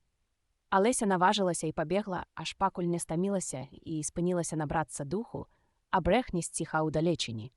«І ўсё-ткі, які мілы шчанючак», – сказала Алеся, прыхіліўшыся да сцябла кураслепу і абмахваючыся яго лістом. «Навучыць бы яго ўсялякім штукам. Калі б, я толькі мела патрэбны для гэтага рост. О, людцы, я ледзь не забылася, што павінна зноў вырасці. Трэба падумаць, як гэта робіцца. Здаецца, я павінна што-небудзь з'есці ці выпіць. Пытанне што? Пытанне што сапраўды заставалася нявырашаным. Алеся аглядзела навакольныя кветкі і травінкі, але не ўбачыла нічога такога, што варта было б з'есці альбо выпіць. Паблізу рос вялізны грыб, памерам, бадай што з Алесю. Яна аглядзела яго знізу, збоку і ззаду. А чаму б не глянуць таксама, што там наверсе? Алеся ўзнялася на дыбачкі, зазірнула за край грыбовай шапачкі і вочы ў вочы спаткалася з вялізным блакітным вусенем. Ён сядзеў на самай плешцы ды курыў кальян, склаўшы рукі і не зважаючы ні на Алесю, ані на што ў свеце. Раздзел 5. Вусенева парада. Вусень і Алеся пэўнучкі углядаліся адно на аднаго. Нарэшце вусень выцягнуў з рота кальян і звярнуўся да Алесі мройлівым сонным голасам. «А ты хто такая?» Такі пачатак мала натхняў на гутарку, таму і Алеся адказала не надта смялява. Я, спадару, цяпер і не ведаю, але прынамсі ведаю, кім я была, калі прачнулася сёння на ранку. З таго часу я адчуваю, некалькі разу адмянілася. «Што ты маеш на ўвазе?» – стрымана спытаўся вусень. «Патлумач сваю думку». «Я, спадару, на жаль, не ўпэўненая, што гэта і праўда мая», – сказала Алеся. «Сама, бачыце, не ведаю, хто я». «Нічога я не бачу», – адказаў вусень. «Баюся, я не змагу гэта патлумачыць лепей», – пачціва працягвала Алеся, «бо і сама не магу нічагутка зразумець. Мяняцца ў памерах некалькі разу на дзень – гэта моцна збівае з панталыку». «Зусім не», – сказаў вусень. «Ну што ж, можа, вы да гэтага яшчэ не даспелі», – прамавіла Алеся. «Але калі вы ператворыцеся ў кокан, а не калі ператворыцеся пэўна, вы ж ведаеце. А тады ў матыля. Думаю, вам будзе ад гэтага ніякавата, ці не?» «Зусім не», – сказаў вусень.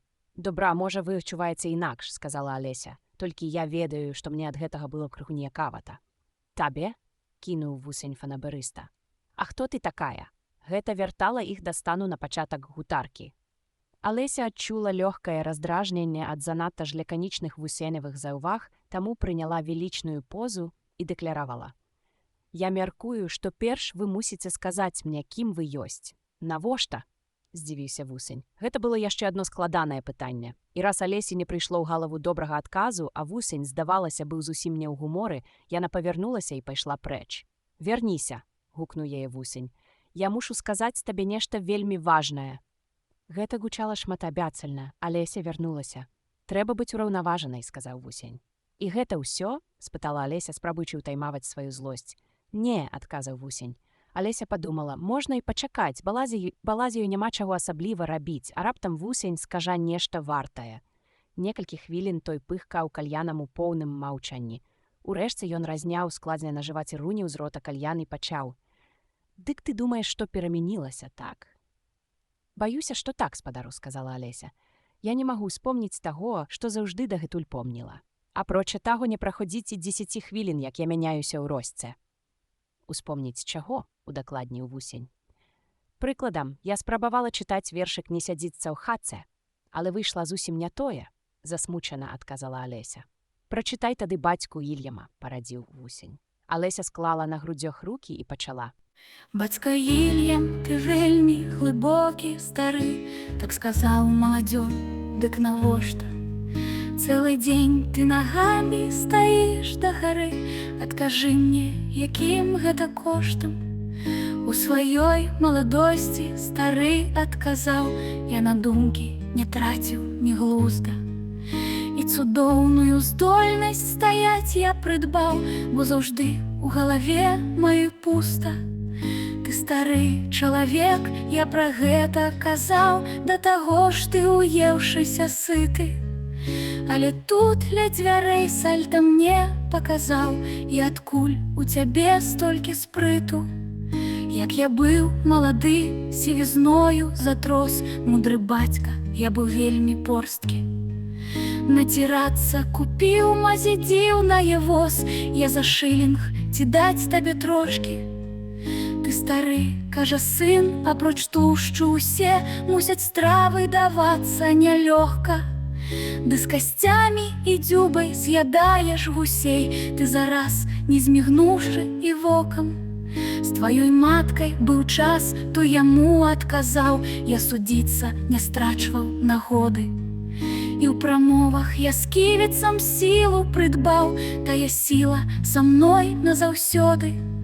Ты стары чалавек, зноўку хлопец сказаў, і твой зрок прытупіўся да рэшты.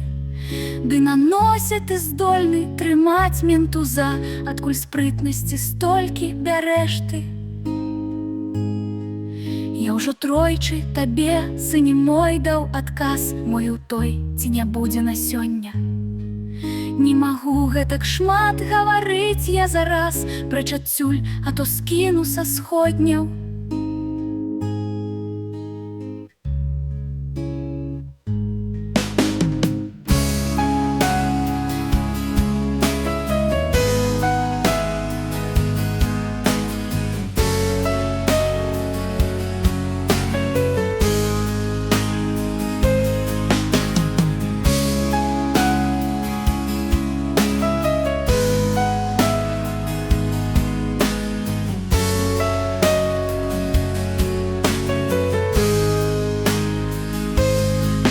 Я ўжо тройчы табе, сыне мой, даў адказ, мовіў той, ці не будзе на сёння. Не магу гэтак шмат гаварыць я зараз, прэч адсюль, а то скіну са сходняў.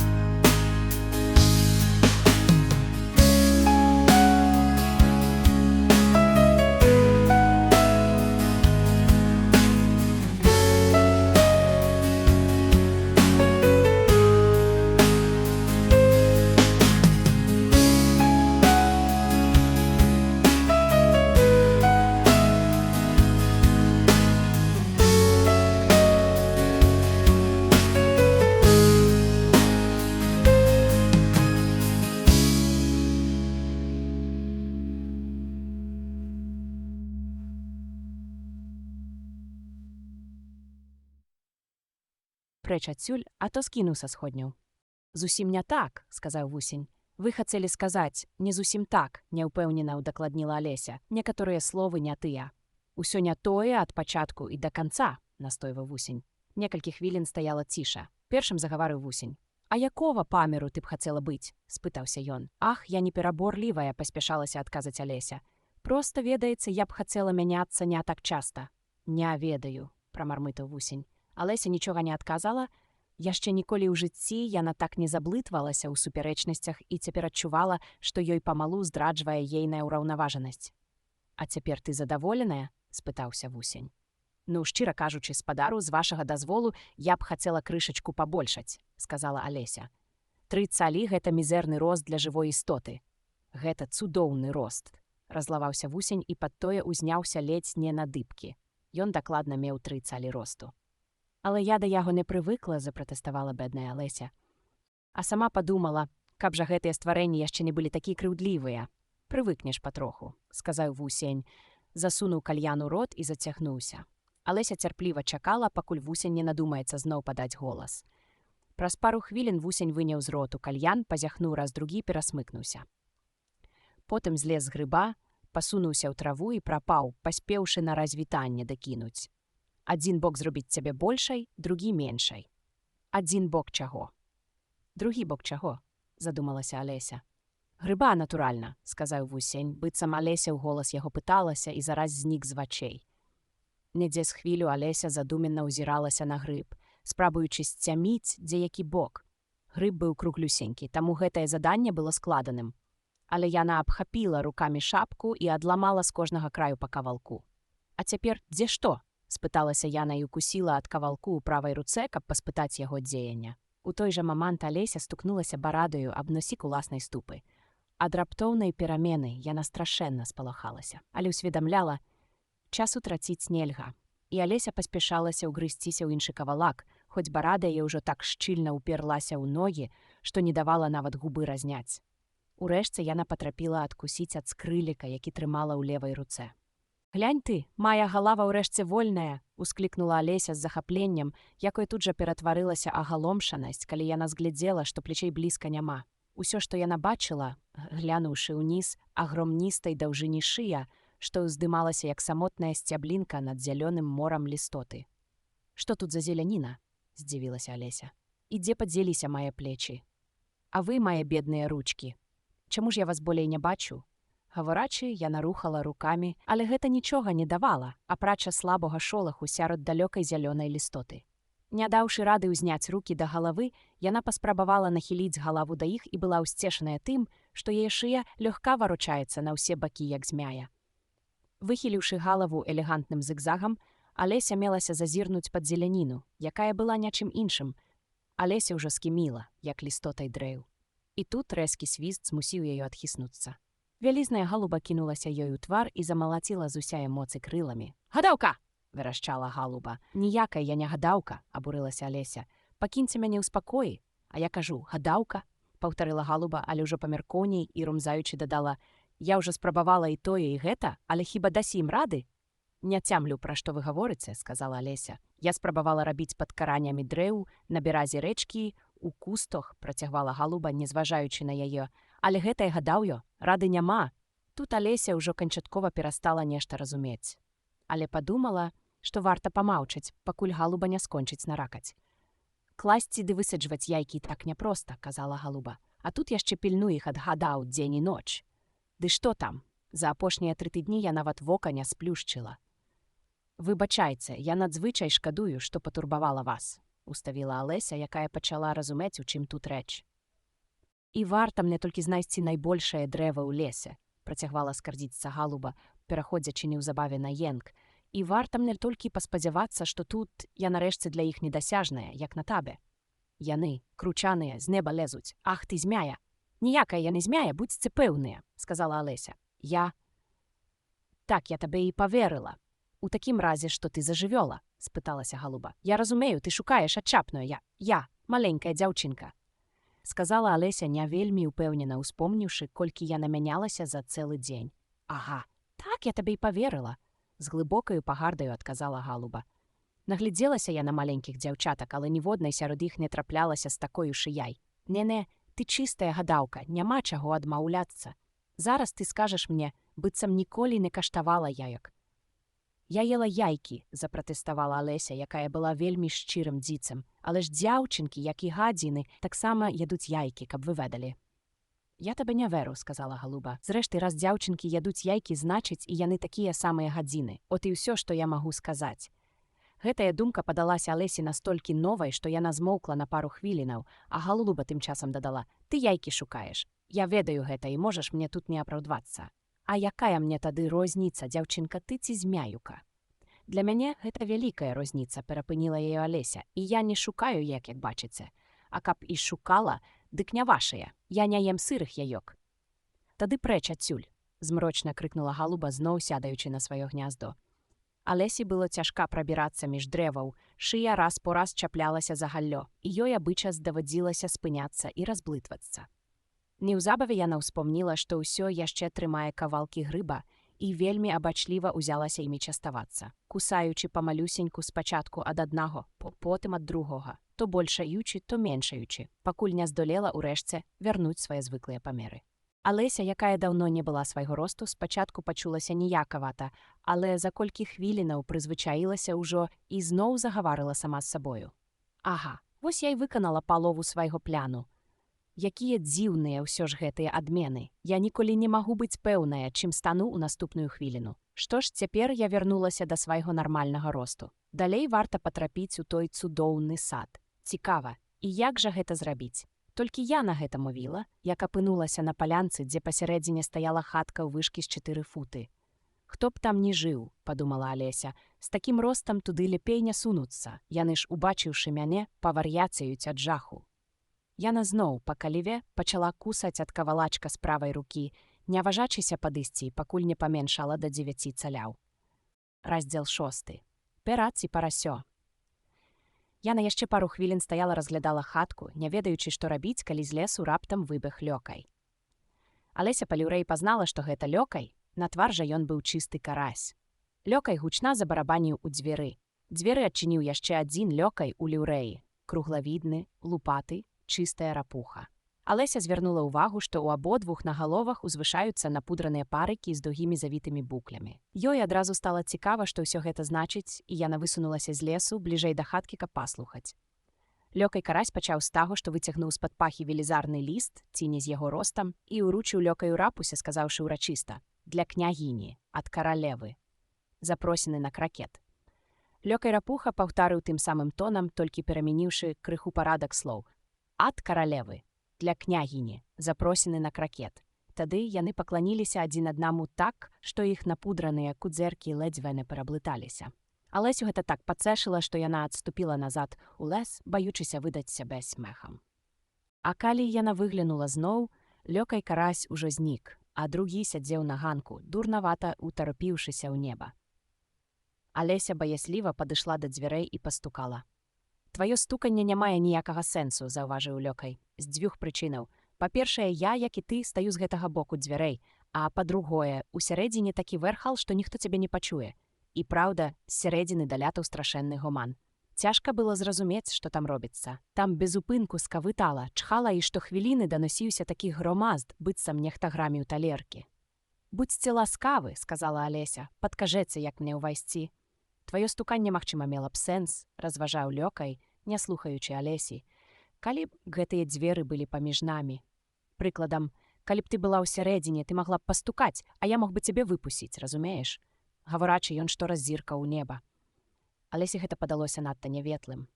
«Хоць, можа, ён інакш не можа», — сама сабе падумала Алеся. Вочы ў яго сядзяць на самюсенькай макаўцы.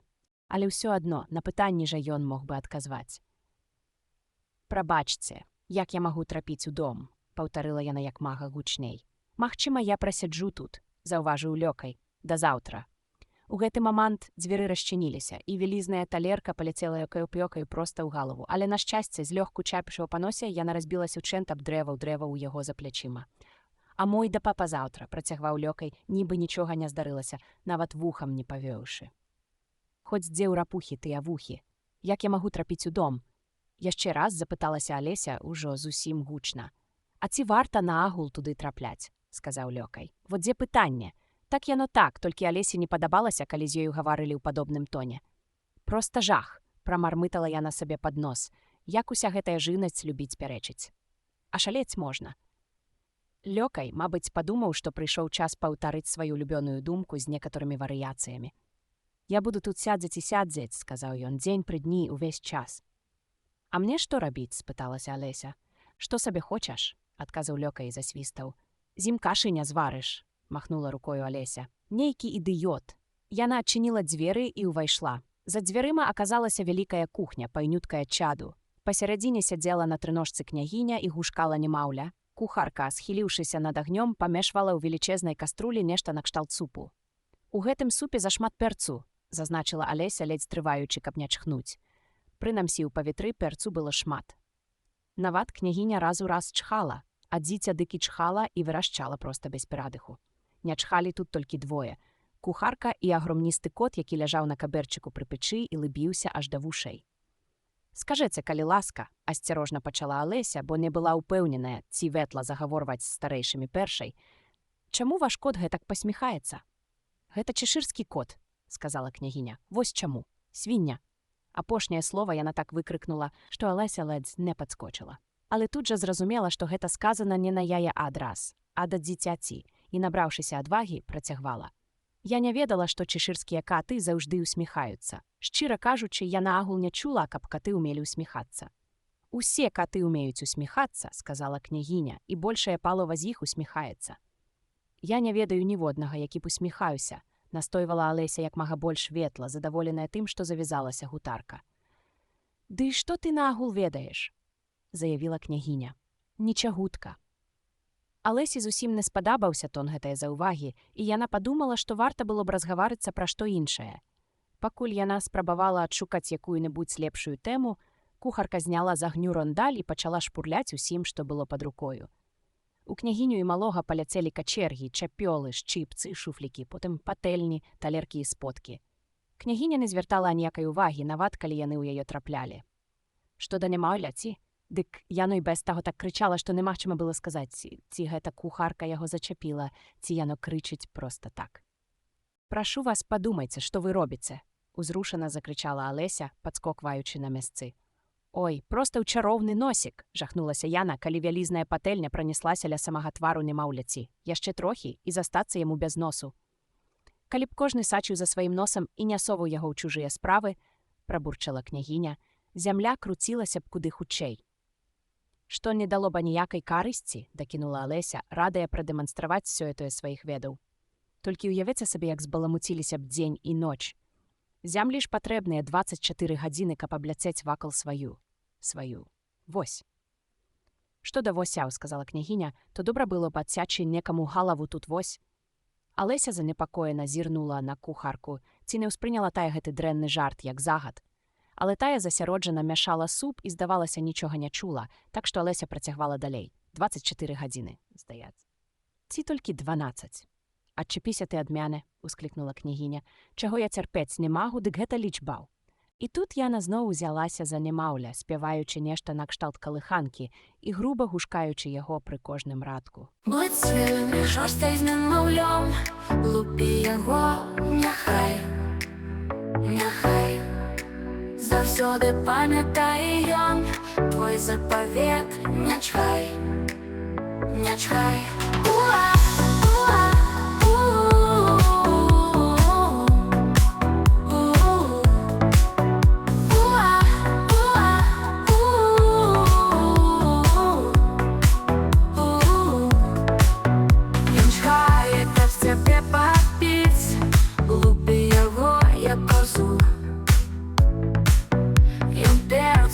може пережить, якую хочеш дозу.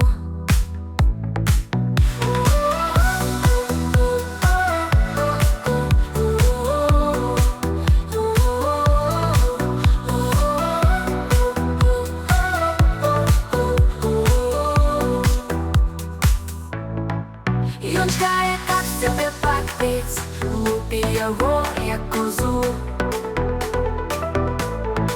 Ён перцу може пережить, якую хочеш дозу.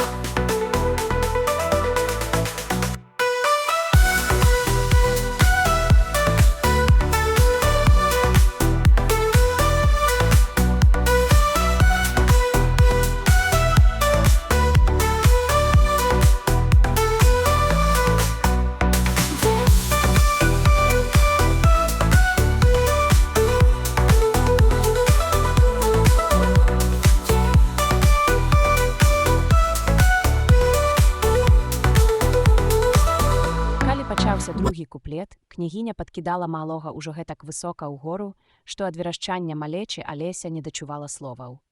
«На, можаш пакалыхаць, калі хочаш», – сказала княгіня Алесі, перакідаючы малое ёй. «А я мушу рыхтавацца да гульні ў кракет з каралевай», – і рушыла прэч.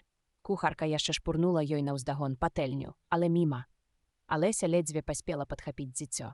Малеча мела даволі такі дзіўныя формы, і ўвесь час выпраствала ручкі і ножкі ў розныя бакі. «Нібы ў якой марское зоркі», – падумала Алеся. Бедная немаўлятка сапло, як паравая машына, складалася напалам і выгіналася назад. Адным словам, першыя хвіліны Алеся ледзьве-ледзьве трымала яго на руках. Урэшце яна знайшла спосаб, як яго закалыхаць. Яна ўкруціла яго ў вузельчык, а потым цвёрда трымала за правае вуха і левую нагу, каб не раскруціўся. Гэтак яны і выйшлі на двор. «Калі я не заберу дзіця з сабой, – падумала Алеся, – яны затаўкуць яго не сёння, дык заўтра. Пакінуць яго ў такіх умовах было б злачынствам».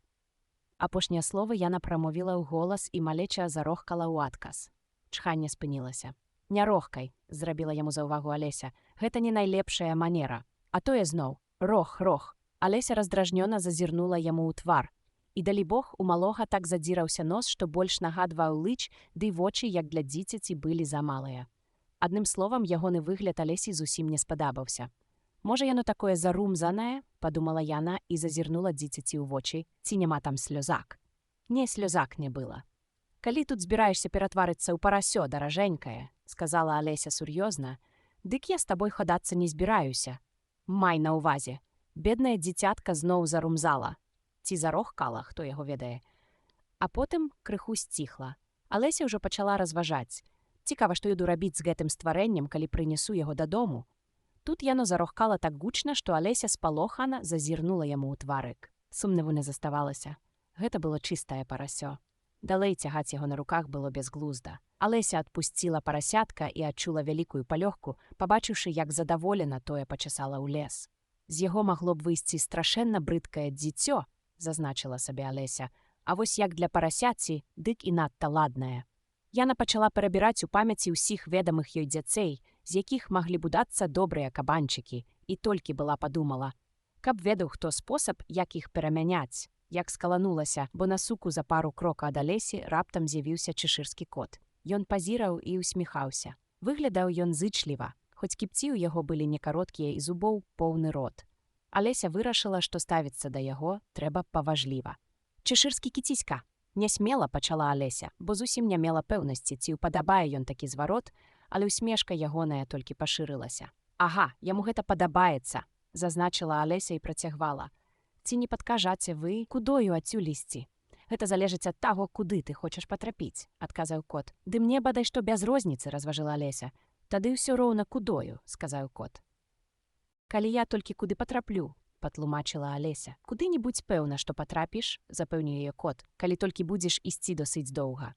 Алеся адчула, што адмовіць яму ў рацыі цяжка, таму паспрабавала задаць яшчэ адно пытанне. «А якія людзі там жывуць?» «У тым баку», – сказаў кот, паказваючы некуды праваю лапаю, жыве шапавал. «А ў тым, ён узняў левую, жыве марцовы заяц. Можаш наведаць каго хочаш, абодва вар'яты». «Чаго гэта мне хадзіць да вар'ятаў?» – запярэчыла Алеся. «А што ты зробіш?» – прамармытаў кот. «Мы ўсе тут вар'яты. І ты, і я». «Адкуль вы ведаеце, што я вар'ятка?» – спыталася Алеся. «А хто ты яшчэ?» – здзівіўся кот. «Іначай ты б сюды не трапіла». Алесю такое тлумачэнне не дужа пераконвала, і ўсё ж яна працягвала. «А скуль вы ведаеце, што вы вар'ят?» «Пачнём з сабакі. Ён не вар'ят. Ты згодная, што сабака ў сваім розуме?» «Думаю, што так», – адказала Алеся. «А цяпер глядзі», – працягваў кот. «Сабака, як ведама, гырчыць, калі злуе, і махае хвастом, калі задаволены. А я гырчу, калі задаволены, і махаю хвастом, калі злую. Выхадзіць, я вар'ят. Па-мойму, вы мурчыцё, а не гырчыцё», – удакладніла Алеся. «Называй гэта як хочаш, якая розніца», – прамурчаю кот. «Ты пойдзеш сёння на кракет да каралевы?» «Мне б вельмі хацелася», – сказала Алеся, «але мяне туды яшчэ не запрасілі». «Убачымся там», – дадаў кот і растаў у паветры. Алеся не надта здзівілася, бо патроху ўжо прызвычайвалася да ўсялякіх дзівусаў. Яна яшчэ глядзела туды, дзе нядаўна быў кот, калі ён зноў раптам з'явіўся. «Дарэчы, што сталася з дзіцем?» – пацікавіўся кот. «Ледзь не забыўся ў цябе спытацца». «Яно ператварылася ў парася», – спакойна адказала Алеся, як быццам так і трэба было, каб кот аб'явіўся гэтак жа раптоўна, як растаў у паветры. «Я так і думаў», – сказаў кот і зноў знік. Алеся шчакала крыху, ці не вернецца ён, а калі кот не з'явіўся, рушыла ў той бок, дзе, як ёй сказана было, жыў марцовы заяц. «Шапавалаў я ў сваім жыцці ўжо бачыла», – мовіла сабе Алеся. «Марцовы заяц куды цікавейшы тып. І раз цяпер травень, можа, заяц не будзе конікі выкідаць. Прынамсі, мой ужо не настолькі вар'ят, якім быў у сакавіку». І толькі яна ўзняла галаву, як зноў убачыла ката на суку. «Ты сказала, у парася ці ў карася?» – удакладніў кот. «У парася?» – паўтарыла Алеся. «І прашу вас, не трэба так раптоўна знікаць і з'яўляцца, а то мне млосна робіцца». «Добра», – сказаў кот, і цяпер ужо павольна раставаў у паветры, пачынаючы з канца хваста, пакуль не засталася адна ўсмешка. Ката ўжо не было, а яна ўсё яшчэ лунала ў паветры. «А вохці! Кату без усмешак я наглядзелася», – падумала Алеся. «Але каб усмешку без ката. Гэта проста нешта неверагоднае». Яна ішла, пакуль не набрыла на дом марцовага зайца. Што гэта быў акурат ягоны дом, няцяжка было здагадацца, усе коміны нагадвалі заечыя вушы, а страху пакрываў заечы ворс. Хата была такая вялікая, што Алеся наважылася падысці, толькі калі адкусіла ад грыба ў левай руцэ і вырасла футы на 2. Ды ўсё адно ішла яна не надта смялява, а раптам ён пачне вырабляць свае штукі. Мо варта было ісці да шапавала. Раздзел 7. Гарбата ў вар'ятаў. Пад дрэвам перад домам стаяў засланы стол, за сталом пілі гарбату, марцовы заяц і шапавал. Між імі спала Соня, і яны абапіралі на яе локці, нібы на падушку, і гаманілі, цэрась яе галаву. «Бедны звярок», – падумала Алеся, зрэшты, раз яна спіць, наўрад ці ёй гэта замінае. Хоць стол быў дугі, усе трое цясніліся на рагу адно пры адным. «Месца няма! Месца няма!» – закрычалі яны, як толькі ўбачылі Алесю. «Тут колькі хочаш месца!» – абурылася Алеся і уселася ў вялікім фатэлі з іншага канца стала. «Частуйся віном», – закамандаваў марцовы заяц. Алеся аглядзела стол, але нічога, апрача гарбаты, там не заўважыла. «Нешта я не бачу ніякага віна», – зазначыла яна. «А яго і няма», – адказаў марцовы заяц. «У такім разе не надта ветла з вашага боку запрашаць мяне ім пачаставацца», – разгневілася Алеся. «А з твайго боку не надта ветла сядаць за стол без запрашэння», – заўважыў у сваю чаргу марцовы заяц. «Я не ведала, што стол толькі для вас», – сказала Алеся. «Ён сервіраваны на большую колькасць людзей. Табе трэба пастрыгчыся. раптам заявіў Шапавал. Ён ужо кары час пазіраў на Алесю з вялікай цікавасцю. А вам трэба навучыцца не рабіць малазнаёмым людзям заўваг асабістага характару, не без строгасці парыравала Алеся. Гэта не ветла. Шапавал, відаць, не чакаў такога пачуць, бо сумеўся і перавёў размову на іншую тэму. Чым крумкач падобны да грыфельнай дошкі? А, вось і пабавімся, падумала Алеся. Загадкі я люблю. Думаю, што мне па сілах гэта адгадаць, дадала яна ў голас. Ты маеш на ўвазе, што разлічваеш знайсці слушны адказ на гэтую загадку? Спытася марцовы заяц. Менавіта, пацвердзіла Алеся. Тады і кажы тое, што маеш на ўвазе, дадаў марцовы заяц. А я так і кажу, адрэзала Алеся. Прынамсі, я маю на ўвазе тое, што кажу. Гэта ж тое самае. А я тое самае, запярэчыў Шапавал. Ты яшчэ скажы, нібы бачу тое, што ем, і я ем тое, што бачу, гэта адно і тое самае. Гэтак ты магла б сцвярджаць, дадаў марцовы заяц, што я люблю ўсё, што маю, і я маю ўсё, што люблю. Гэта адно і тое самае. Гэтак ты магла б сцвярджаць, дадала Соня, якая гаварыла нібы праз сон, што я дыхаю, калі сплю, і я сплю, калі дыхаю, гэта адно і тое самае. Вось так і ты, падвёў рысу Шапавал. Тут гутарка перарвалася, і ўся кампанія нейкі час сядзела моўчкі. Тым часам Алеся спрабавала ўспомніць усё, што толькі ведала пра крумкачоў і грыфельныя дошкі. Выхадзіла небагата. Шапавал загаварыў першым. Які ў нас сёння дзень? Спытаўся ён, звяртаючыся да Алесі. Потым дастаў з кішэні гадзіннік і напружана углядаўся ў яго, час ад часу заклапочана страсаючы і падносячы да вуха. Алеся трошкі падумала і адказала. Сёння 4. На 2 дні позніцца, уздыхнуў Шапавал. Я ж табе казаў, што нельга мазаць гадзіннік маслам, дадаў ён, злосна пазіраючы на марцавага зайца. Дык жа гэта ж было масла вышэйшага гатунку, рахмана апраўдваўся заяц. Ну і што? Усё адно туды маглі трапіць крошкі, прабурчыў Шапавал. Не трэ было лазіць у механізм ножом, якім хлеб кроем. Марцовы заяц узяў гадзіннік і скрушна зірнуў на яго, потым апусціў кубак з чаем, выняў і зноў зірнуў. Аднак не змог прыдумаць нічога лепшага за сваю ранейшую фразу. Дык жа гэта ж было масла вышэйшага гатунку.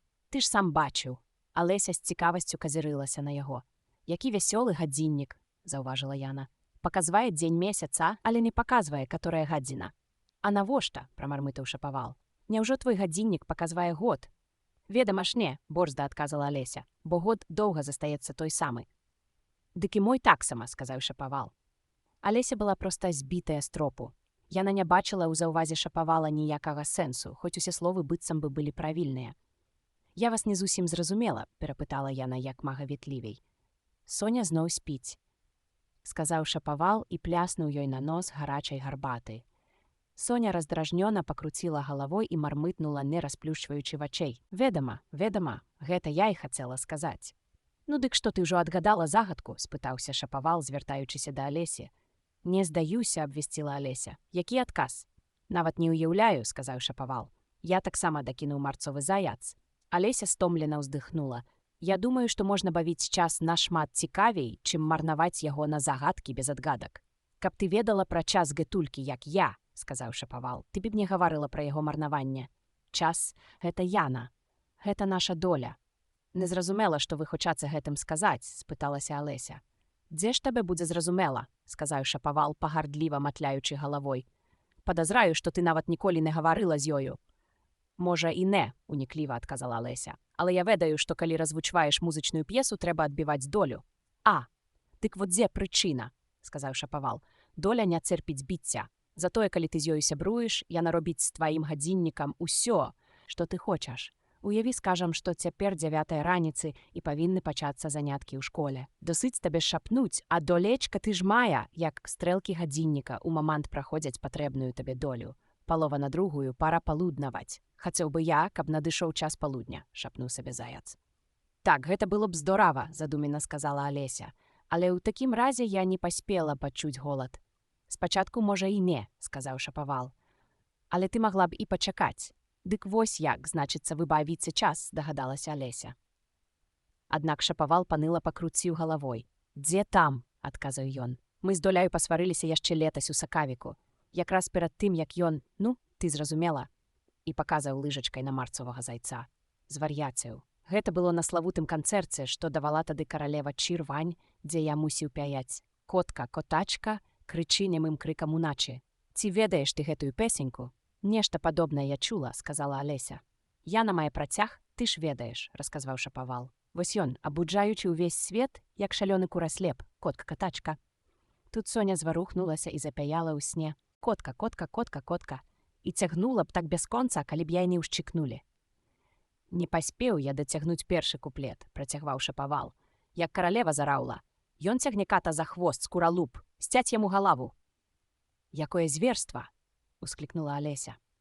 А самае галоўнае, што доля пакрыўдзілася, жаласліва працягваў Шапавал. Цяпер Яна дзеля мяне не тое, што стрэлкай, пальцам не зварухне. І цяпер абы-час у нас 5-я гадзіна. Тут Алеся скіміла. Дык вось чаму у вас так стол накрыты, усклікнула Яна. А як жа ж, уздыхнуў Шапавал. У нас увесь час піць чай, таму і няма часу на мыццё пасуду. Во чаму у вас столькі пасуду на стале, здаўмелася Алеся. Ты правільна зразумела, кіўнуў Шапавал. Калі адзін прыбор робіцца брудны, мы перасуваемся далей. А што вы робіце, калі вяртаецеся ў пачатак? Наважылася запытацца Алеся. Ці не змяніць нам тэму? Умяшаўся, пазяхнуўшы, марцовы заяц. Я ўжо стаміўся ад гэтых размоваў. Хай маладая спадарычна раскажа нам якую гісторыю. Баюся, што я ніводнай не ведаю, сказала Алеся, знянацку заспятая прапановай. Тады Соня раскажа, закрычалі разам Шапавал і марцовы заяц. Уставай, Соня. І яны ўшчыкнулі яе з двух бакоў. Соня паволі расплюшчыла павекі. Я не сплю, сябры мае, сказала яна гугнява і квола, я чула кожнае ваша слова. Раскажы нам якую-небудзь гісторыю, загадаў марцовы заяц. Так, калі ласка, папрасіла Алеся. І не марудзь, дадаў Шапавал. Іначай ты зноў заснеш раней, чым скончыш. Жылі-былі 3 сястрычкі. Борзда пачала Соня, і зваліся яны Леська, Алька і Цылька, а жылі яны на дне ручая. А што ж яны там елі і пілі? Чым яны жывіліся? Спыталася Алеся, якую заўжды цікавілі пытанні ежы і піцця. Соня задумалася на пару хвілінаў і адказала, яны жывіліся жывіцай. Але, ведаеце, гэта было б цяжка ажыццявіць, ласкава запярэчыла Алеся. Ім бы ўвесь час балеў жывот. Так і было, пагадзілася Соня. Ім вельмі балелі жываты. Алеся паспрабавала ўявіць гэтакі незвычайны лад жыцця, аднак такі экстраардынарны спосаб харчавання быў для ёй непрагляднай таямніцай, і яна зноў запыталася. А чаму яны жылі на дне ручая? Выпі яшчэ гарбаты, строга прапанаваў ёй марцовы заяц. Я пакуль нічога не піла, пакрыўдзілася Алеся, таму не магу выпіць яшчэ. Ты хочаш сказаць, што не можаш не выпіць яшчэ гарбаты, перабіў яе Шапавал. Нельга ж выпіць яшчэ нічога. А вас ніхто не пытаўся, кінула яму Алеся. І хто гэта цікава, цяпер робіць малазнаёмым людзям за ўвагі асабістага характару? Пераможна запытаўся Шапавал. Алеся не знайшлася, што яму на гэта адказаць. Таму яна наліла сабе крыху чаю і намазала маслам лусту хлеба, а потым звярнулася да Соні і паўтарыла сваё пытанне. Дык чаму яны жылі на дне ручая? Соня падумала яшчэ пару хвілін і нарэшце адказала, бо гэта быў жывічны ручай. Няма такіх ручаёў. Алеся ўжо пачала абурыцца, аднак Шапавал і марцовы заяц зашыкалі на яе, а Соня раздражнёна адзначыла: «Калі ты не ўмееш павадзіць сябе ў калектыве, тады даказвай гісторыю сама». «Не, будзьце ласкавыя, працягвайце», – паспрабавала замірыцца Алеся. «Абяцаю больш вас не перапыняць. Можа, і сапраўды недзе ёсць адзін такі ручай». «Адзін», яна кажа. «Не, вы толькі падумайце, адзін». Усё яшчэ бушавала Соня. Аднак яна пагадзілася працягваць. І вось, гэтыя 3 сястрычкі вучыліся чэрпаць поўнымі чарпакамі. «А што чэрпаць?» – спыталася Алеся, забыўшыся на сваё абяцанне. «Жывіцу», – адказала Соня, не думаючы ні хвіліны. «Мне патрэбны чысты кубак», – абвясціў Шапавал. «Перасядзьма на адно месца далей». З гэтымі словамі ён узняўся і перасеў. Соня пасунулася на яго месца. Марцовы заяц апынуўся на месцы Соні, а Алеся без асаблівага жадання перасела на месца марцовага зайца. Шапавал быў адзіны, каму перасадка дала нейкую выгаду. Што да Алесі, дык яна прагадала, бо марцовы заяц толькі што перакуліў гладыш з малаком. Алесі не хацелася зноў крыўдзіць Соню, і яна запыталася вельмі асцярожна. «Я ўсё ж не зразумела, адкуль жа яны чэрпалі жывіцу». «Калі можна чэрпаць ваду з воднага ручая», – умяшаўся Шапавал, «дык, думаю, можна чэрпаць і жывіцу з жывічнага». «Але якая дурніца? Дык жа яны жылі ў сярэдзіне ручая», – настойвала Алеся, робячы выгляд, што не чула апошніх словаў. «Ну, вядома ж, яны жылі ў сярэдзіне», – заявіла Соня. Гэты адказ настолькі заблытаў бедную Алесю, што некаторы час яна слухала Соніна апавяданне маўчкі. Дык значыцца, вучыліся яны чэрпаць, вучыліся. Расказвала далей Соня, пазяхаючы і паціраючы вочы, бо сон ізноў даймаў яе, і вычарпалі яны ўсякую ўсячыну. Усё, што пачынаецца на «М». «Чаму на «М»?» – здзівілася Алеся. «А чаму не?» – адчыў яе заяц. Алеся прыкусіла язычок. Соню тым часам зусім змарыў сон, і яе вочы заплюшчыліся. Але шапавал яе ўшчыкнуў, яна тоненька піскнула, падхапілася і працягвала далей. Што пачынаецца на «М», напрыклад, машыны, месяц, мемуары, матэматыку, мноства. Вось часам, калі рэчаў шмат, ты кажаш, што іх мноства. Але пры гэтым ці бачыла ты, калі, як гэтае мноства вычарпаюць? Гэта вы ў мяне пытаецеся. Збянтэжылася Алеся. Можа быць, але я няпэўная. Раз няпэўная, дык і не выступай, зноў перабіў яе шапавал. Гэта было ўжо занадта. Алеся не магла сцярпець такой грубасці. Яна сціснула губкі, устала і ганарліва пайшла ў прочкі. Яна спадзявалася, што яе перапросяць, паклічуць назад, і таму пару разу нават азірнулася цішком. Нічога падобнага. Соня адразу заснула, а двое астатніх нават не глядзелі ёй услед. Калі Алеся аглянулася апошні раз, дык пабачыла, што яны заняліся засоўваннем Соні ў імбрычак. «Не сюды я болей ні нагой», – сказала сабе Алеся, апынуўшыся на лясной сцежцы. Гэта самая ідыёцкая кампанія, якую я сустракала ў сваім жыцці. І тут, у адным з дрэваў, яна пабачыла дзверцы, што адчыняліся ў сярэдзіну ствала. «Да чаго цікава?» – захапілася яна. «Сёння ўсё цікава.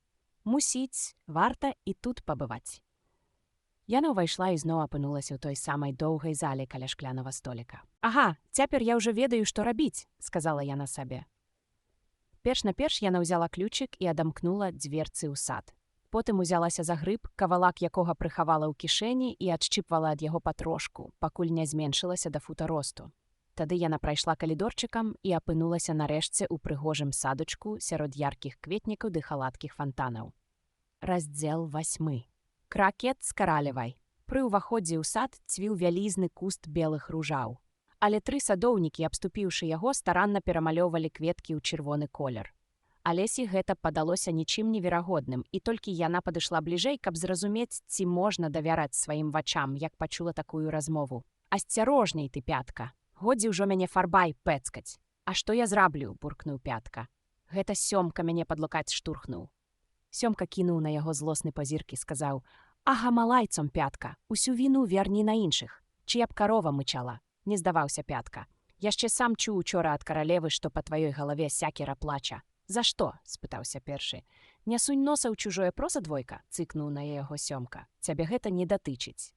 «Гэта ўсіх датычыць», – крычаў Пятка. «І я яму скажу, за што? За тое, што прынёс кухару цыбуліны туліпанаў замест цыбулінай цыбулі». Сёмка шпурнуў пензаль на зямлю. «Чуў я ўсякую лухту, але каб такое!» – завёўся ён і раптам пабач Алесю. Сёмка адразу ж сумеўся і сціх, астатнія таксама заўважылі яе, і ўсе трое нізка пакланіліся. «Выбачайце, будзьце ласкавы патлумачыць», – папыталася Алеся сарамяжліва. «Навошта вы перамалёўваеце ружы?» Пятка і Сёмка пераглянуліся і звярнулі свае погляды на двойку. Той ціхутка адказаў: «Шчыра кажучы, спадарычна выйшла такая штука. Тут меліся пасадзіць чырвоныя ружы, а мы далі маху утыркнулі белыя. Дык калі б каралева гэта заўважыла, паляцалі б нашы галовы. Вось мы спадарычна і намагаемся, каб да яе з'яўлення». І тут Пятка, які палахліва разглядаўся па садзе, закрычаў: «Каралева, каралева!» І ўся тройка ніцма ўпала на зямлю. Пачуўся тупат, і Алеся пачала выглядаць каралеву, бо вельмі хацела яе пабачыць. Першымі крочылі 10 жаўнераў, узброеных дзідамі. Яны былі такія самыя кантаватыя і пляскаты, як і садоўнікі, а з рагоў у іх тырчалі ручкі ды ножкі. Следам выступалі парамі 10 прыдворных, усе ў крыжыках жалудаў. За імі высыпалі 10 каралянятаў. Яны таксама скакалі вясёлымі парамі, усцяж абсыпаныя сэрцайкамі ў выглядзе чырвонае масці. Потым чынілі ход госці, пераважна каралі і каралевы, і сярод іх Алеся пазнала белага труса. Ён нешта некаму хапатліва і нервова даводзіў, усміхаючыся пры кожным слове. Алесі ён не заўважыў. Далей ішоў і валет Чырвань, несучы на падушцы з барвовага аксаміту карону караля. А замыкалі ўрачыстае шэсце кароль і каралева Чырвань. Алеся трохі засумнявалася, ці не распасцерціся і ёй ніцма, як тыя садоўнікі, але нешта яна не магла прыпомніць, каб дзе чула пра такія правілы паводзінаў падчас шэсцяў, і падумала, якая ж тады ад шасця карысць, калі ўсе будуць ляжаць ніцма і нічога не бачыць. І яна засталася стаяць, чакаючы, што будзе. Калі шэсце наблізілася да Алесі, усе спыніліся і ўзерыліся ў яе. А каралева сурова запыталася валета Чырвань. Хто такая? Аднак той у адказ толькі пакланіўся і вінавата ўсміхнуўся. «Дурань!» – кінула каралева, нецярпліва крутнуўшы галавой, і звярнулася да Алесі. «Як тваё імя, дзяўчынка?» «Мяне завуць Алеся, з ласкі вашай вялікасці», – адказала Алеся вельмі ветла. Аднак сама сабе падумала, яшчэ стану я баяцца ўсякіх картачных дамаў. «А гэта хто такія?» – спыталася каралева, паказваючы на 3 садоўнікаў, што ляжалі пакатам пад ружавым кустам. Як вы ўжо здагадаліся, яны ляжалі тварам долу, а рысунак у іх на плячох быў такі самы, як і ва ўсіх картаў, таму каралева не магла пазнаць, садоўнікі гэта жаўнеры ці прыдворныя, ці яе дзеці. «А я адкуль знаю?» – у тон каралеве адказала Алеся, сама здзіўляючыся сваёй смеласці. «Што яны мне?» Каралева пачырванела ад злосці. Можа, з хвіліну яна ўзіралася на Алесю, як дзікі звер, і нарэшце заверашчала: «Сцяць ёй галаву!» «Сцяць! Яшчэ чаго!» – сказала Алеся моцна і цвёрда. Каралева сціхла. Кароль узяў сваю жоначку пад руку і нясмела мовіў: «Дарагая, яна ж яшчэ дзіця!» Каралева злосна адвярнулася ад мужа і загадала валету перавярнуць іх. Валет асцярожненька выканаў загад, перавярнуўшы садоўнікаў наском бота. «Устаць!»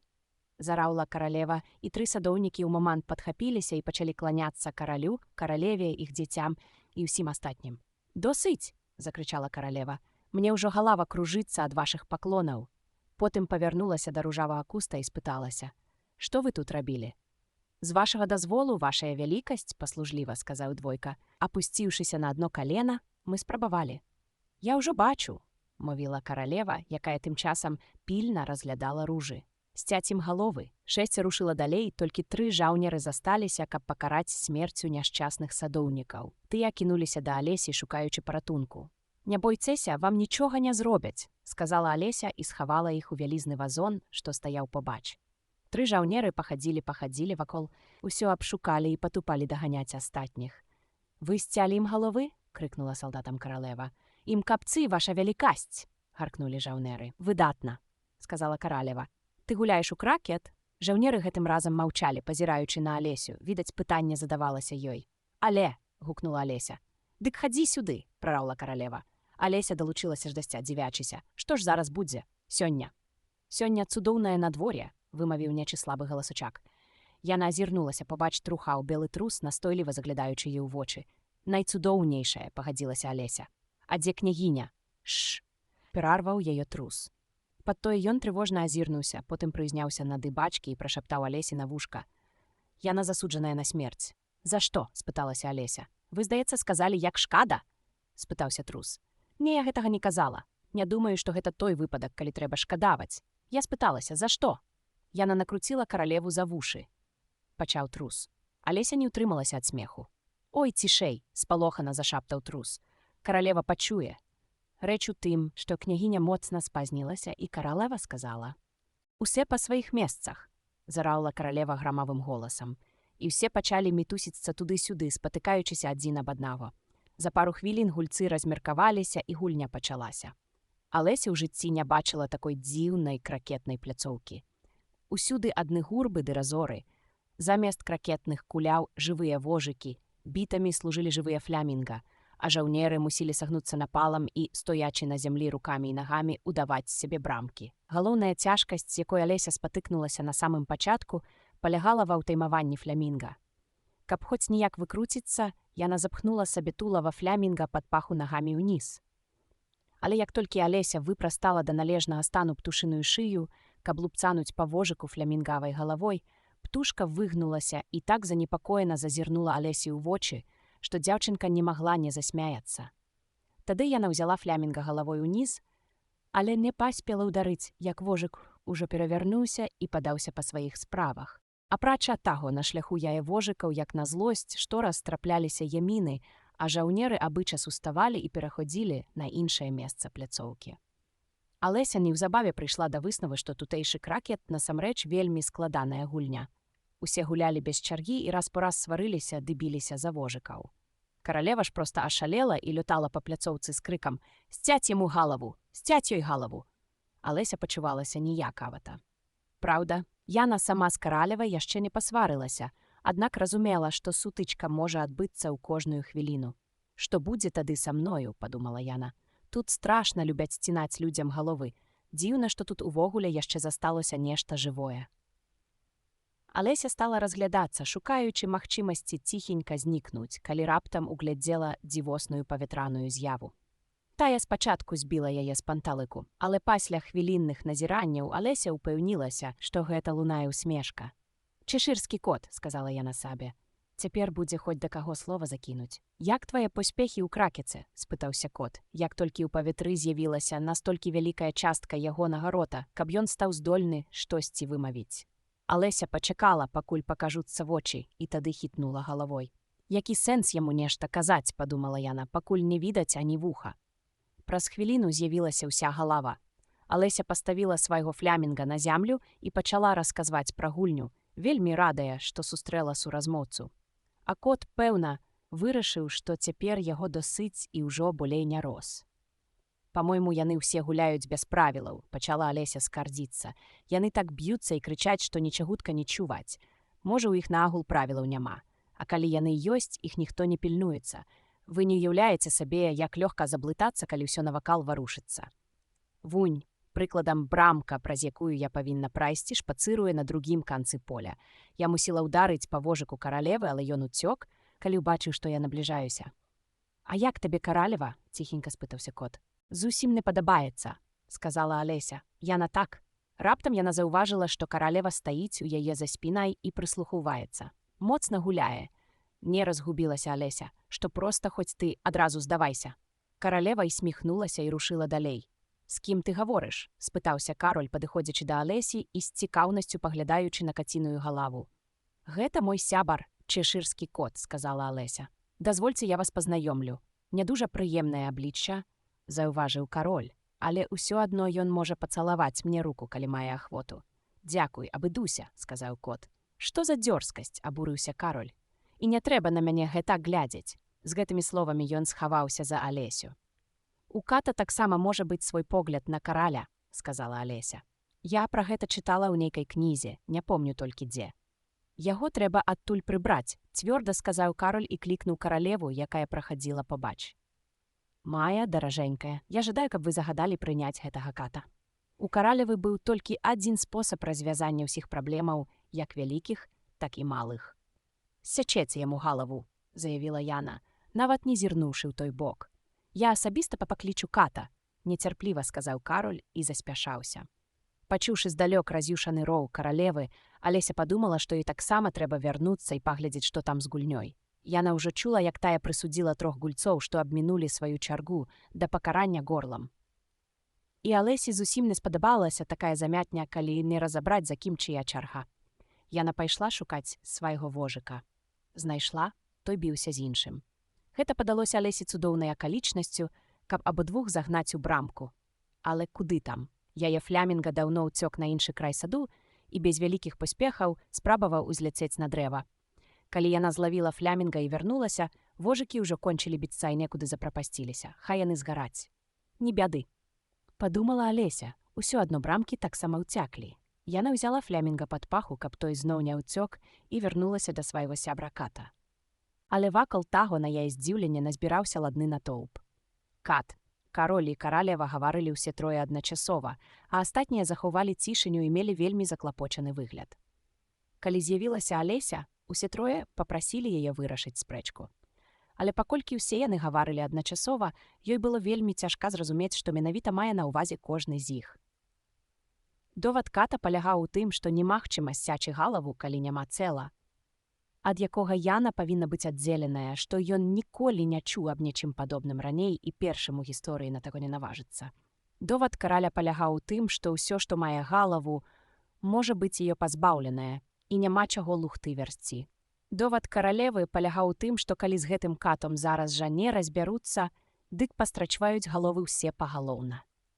Акурат гэтая заўвага надала грамадзе такі несамавіты выгляд. Алеся нічога не магла прыдумаць, як толькі сказаць: Кот належить княгині, і лепш є спитатися, що з ним робить. Яна арештавана, сказала королева кату. Привезти її сюди. Кат паляться з хуткасцю страли, а голова ката зараз почала знікать. Калі ж кат привёў княгіню, кот выпарыўся да звання. Кароль з катам замітусіліся, шукаючы ката, а астатнія вярнуліся да гульні. Раздзел 9. Гісторыя не да чарапахі. Вы не уяўляеце сабе, якая я радая зноў вас бачыць, сэрцайка маё, сябровачка мая, зорка ясная, сказала княгіня, ласкава ўзяўшы Алесю пад локаць. Алеся ўсцешылася, што ў княгіні такі зычлівы настрой, і падумала, можа, тады, пры першай сустрэчы на кухні, тая ад перцу была такой дзікай. Калі я стану княгіняй, падумала Алеся, праўда, без вялікага спадзеву, у мяне на кухні не будзе перцу зусім. Суп смачны без яго, можа, гэта ад перцу людзі адзін аднаго пыраць. Гэтая думка ёй спадабалася, і яна яе развіла. Ад воцату адзін аднаго цапаюць, ад гарбаты гарбацяцца, ад кашы кашлацэюць, ад солі салавеюць. А вось ад цукерак і ўсякага такога салодкага дзеткі робяцца, ну, проста залатымі. От каб людзі пра гэта даведаліся і вялі рацыянальнае харчаванне. Яна амаль забылася аб прысутнасці княгіні, таму крыху спалохалася, пачуўшы над самым вухам. Ты думаеш пра нешта, каханенькая, і забылася, што трэба падтрымліваць гутарку. А ў чым тут мараль, не ўспомню. Мо згадаю праз нейкі час. Можа, ні ў чым, наважылася Алеся. Ай-яй-яй, дзіця, сказала княгіня. Ва ўсім ёсць нейкая мараль, калі толькі умееш яе знайсці. І з гэтымі словамі яна прытулілася да Алесі. Алесі не вельмі падабалася імкненне княгіні трымацца як мага бліжэй. Найперш таму, што княгіня была аж такая брыдкая, а другое, росту яна была такоўскага, што сваім вострым падбароддзем упіралася Алесі ў плячо. Аднак Алесі не хацелася быць няветлаю, і яна, як магла, цярпела на плячы княгініну галаву. Гульня, здаецца, памалу разрухалася. Сказала яна, каб ніяк падтрымаць размову. Так, пагадзілася княгіня, і тут мараль. Каханне пачуццё, што ў рух прывадзіць зоры. А нехта, помню, казаў, прашаптала Алеся, што нябесныя цэлы круцяцца, бо кожны сочыць за сваім носам і не совае яго ў чужыя справы. А няўжо ж? Гэта ж азначае, у прынцыпе, тое самае, сказала княгіня і ўпілася барадою ў Алесі на плячо. І тут мараль, дбай пра сэнс, а словы самі падбаюць пра сябе. Да чаго ж некаторым людзям падабаецца ўсюды шукаць мараль, падумалася Алесі. Ты, пэўна, думаеш, чаму я не абдыму цябе? Шакаўшы, запыталася княгіня. Рэч у тым, што я сумняюся ў нораве твайго флямінга, але можа паспрабаваць? Ён сапраўды можа скубануць, паперадзіла Алеся, якая зусім не хацела стаць абнятай. Праўду кажаш, заківала княгіня. Флямінга скубуцца не горш за гарчыцу. І тут ізноў мараль, падобнае прыцягваецца да падобнага. Адно, што гарчыца не падобная да флямінга, зазначыла Алеся. Гарчыца ж не птушка. Ты, як заўсёды, праўду кажаш, зноў заківала княгіня. Як ты добра ва ўсім разбіраешся. Па-мойму, гарчыца гэта мінерал, працягвала разважаць Алеся. А як жа ж іменна мінерал, заківала княгіня, гатовая пагадзіцца з усім, што казала Алеся. У гары непадалёк адсюль ёсць вялікае радовішча мінеральнай гарчыцы. І тут мараль, хай ты з гары, такое жыццё. Успомніла, усклікнула Алеся, не звярнуўшы ўвагі на апошнюю выснаву. Гарчыца гэта фрукт. Яна не зусім падобная да простая садавіны, але ўсё-ткі. Твая праўда. Гарчыца фрукт, і такі фрукт, што ого-го, сказала княгіня. І тут мараль, заўжды будь самім сабою. Альбо, калі перадаць гэтую самую думку прасцей, ніколі не імкнеся здацца іншым, каб іншым не здалося, што тое, які ты быў, альбо мусіў быў быць, было іншым, чым тое, які ты быў. Іначай іншым здалося б, што ты быў іншы. Я лепш зразумела б, сказала Алеся вельмі ветла, калі б запісала вашыя словы. А то мне цяжкавата ўлавіць іх сэнс. Гэта яшчэ што ў параўнанні з тым, што я магла б выдаць, калі б яшчэ крыху падумала, задаволена адказала княгіня. Прашу вас, не абцяжвайце сябе яшчэ больш простай перадачай думкі, узмалілася Алеся. Пра якую цяжкасць вы гаворыце? Замахала рукою княгіня. Усё, што я вам дагэтуль сказала, гэта мой вам падарунак, нішто сабе падаруначак, падумала Алеся. Як добра, што людзі не дораць адзін аднаму на дзень народзінаў такіх падарункаў. Аднак паўтарыць гэта голас яна не насмелілася. Ты зноў задумалася? Пацікавілася княгіня, упіваючыся ў Алесі на плячо востраю барадою. Я маю права думаць столькі, колькі захачу, адказала Алеся даволі рэзка, бо княгіня ўжо пачынала ёй надакучваць. Ти маєш такое ж право думать, заявила княгиня, як свинні льотать, і тут маа. Але, на вялікае здзіўленне Алесі, голас княгіні перарваўся на пачатку яе ўлюбёнага слаўца «мараль», а руку, якою яна трымалася за Алесін локаць, раптам узялі дрыжыкі. Алеся падняла вочы і ўбачыла, што перад імі, склаўшы рукі на грудзях і нахмурыўшы бровы, як хмара стаіць каралева. «Якая цудоўная пагода, вашая вялікасць!» — сказала княгіня ціхім слабым голасам. «Дык вось, з ласкі сваёй усялітасцівай папярэджваю!» — закрычала Каралева і тупнула нагою. «Альбо ты, альбо твая галава, адно з двух павінны паляцаць прэч. Зараз жа!» «Не, ні разу! Альбо цябе, альбо тваёй галавы тутака быць не павінна праз паўсекунды. Выбірай!» Княгіня выбрала і зараз жа знікла. «Працягваем гульню», — скамандавала Алесі каралева. Алеся была занадта напапалоханая, каб прамовіць хоць слова, і ціхутка пайшла следам да кракетнай пляцоўкі. Госці, карыстаючыся з адсутнасці гаспадыні, прыляглі адпачыць у цяньку, але, убачыўшы яе, у момант кінуліся на пляцоўку. Каралева тут жа абвясціла, што той, хто забавіцца з вяртаннем у гульню, неўзабаве пазбавіцца жыцця. Усю гульню каралева няспынна сварылася з гульцамі і крычала: «Сцяць яму галаву! Сцяць ёй галаву!» Асуджаных салдаты бралі пад варту.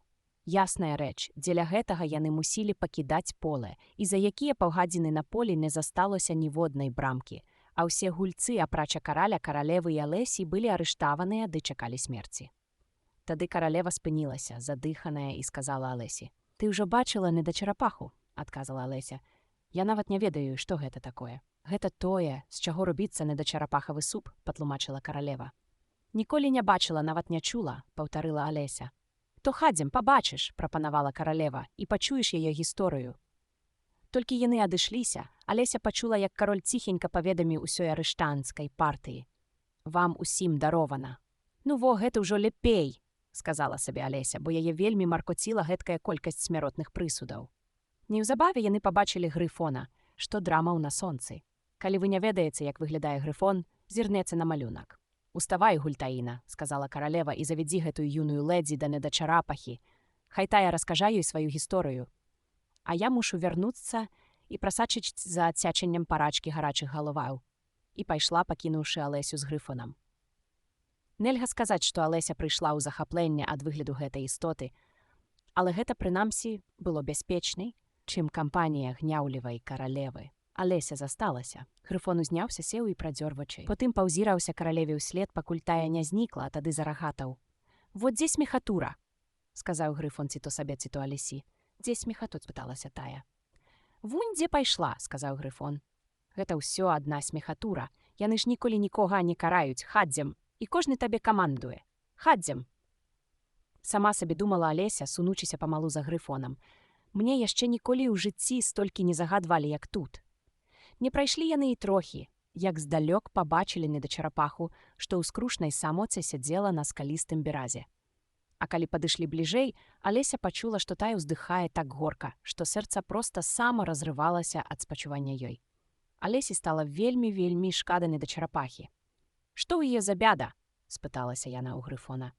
І ён адказаў амаль тымі самымі словамі, якімі гаварыў пра каралеву. «Гэта ўсё смехатура. Якая бяда ў яе? Смех адзін. Хадзем». Яны падышлі да недачарапахі, якая зірнула на іх вялікімі вачыма, поўнымі слёз, але нічога не сказала. «Гэтая гаспадарычна», — сказаў грыфон, «хоча паслухаць тваю гісторыю». «Далі Бог. Добра, раскажу», — азвалася недачарапаха глыбокім глухім голасам. «Сядайцеся і ні слова, пакуль я не скончу». Сеўшы, яны з добрую хвіліну маўчалі. «Не разумею, каля ж яна збіраецца скончыць, калі яна дагэтуль не пачала», — падумала Алеся, але цярпліва чакала. «Некалі», — глыбока ўздыхнуўшы, сказала нарэшце недачарапаха, «я была сапраўднаю чарапай».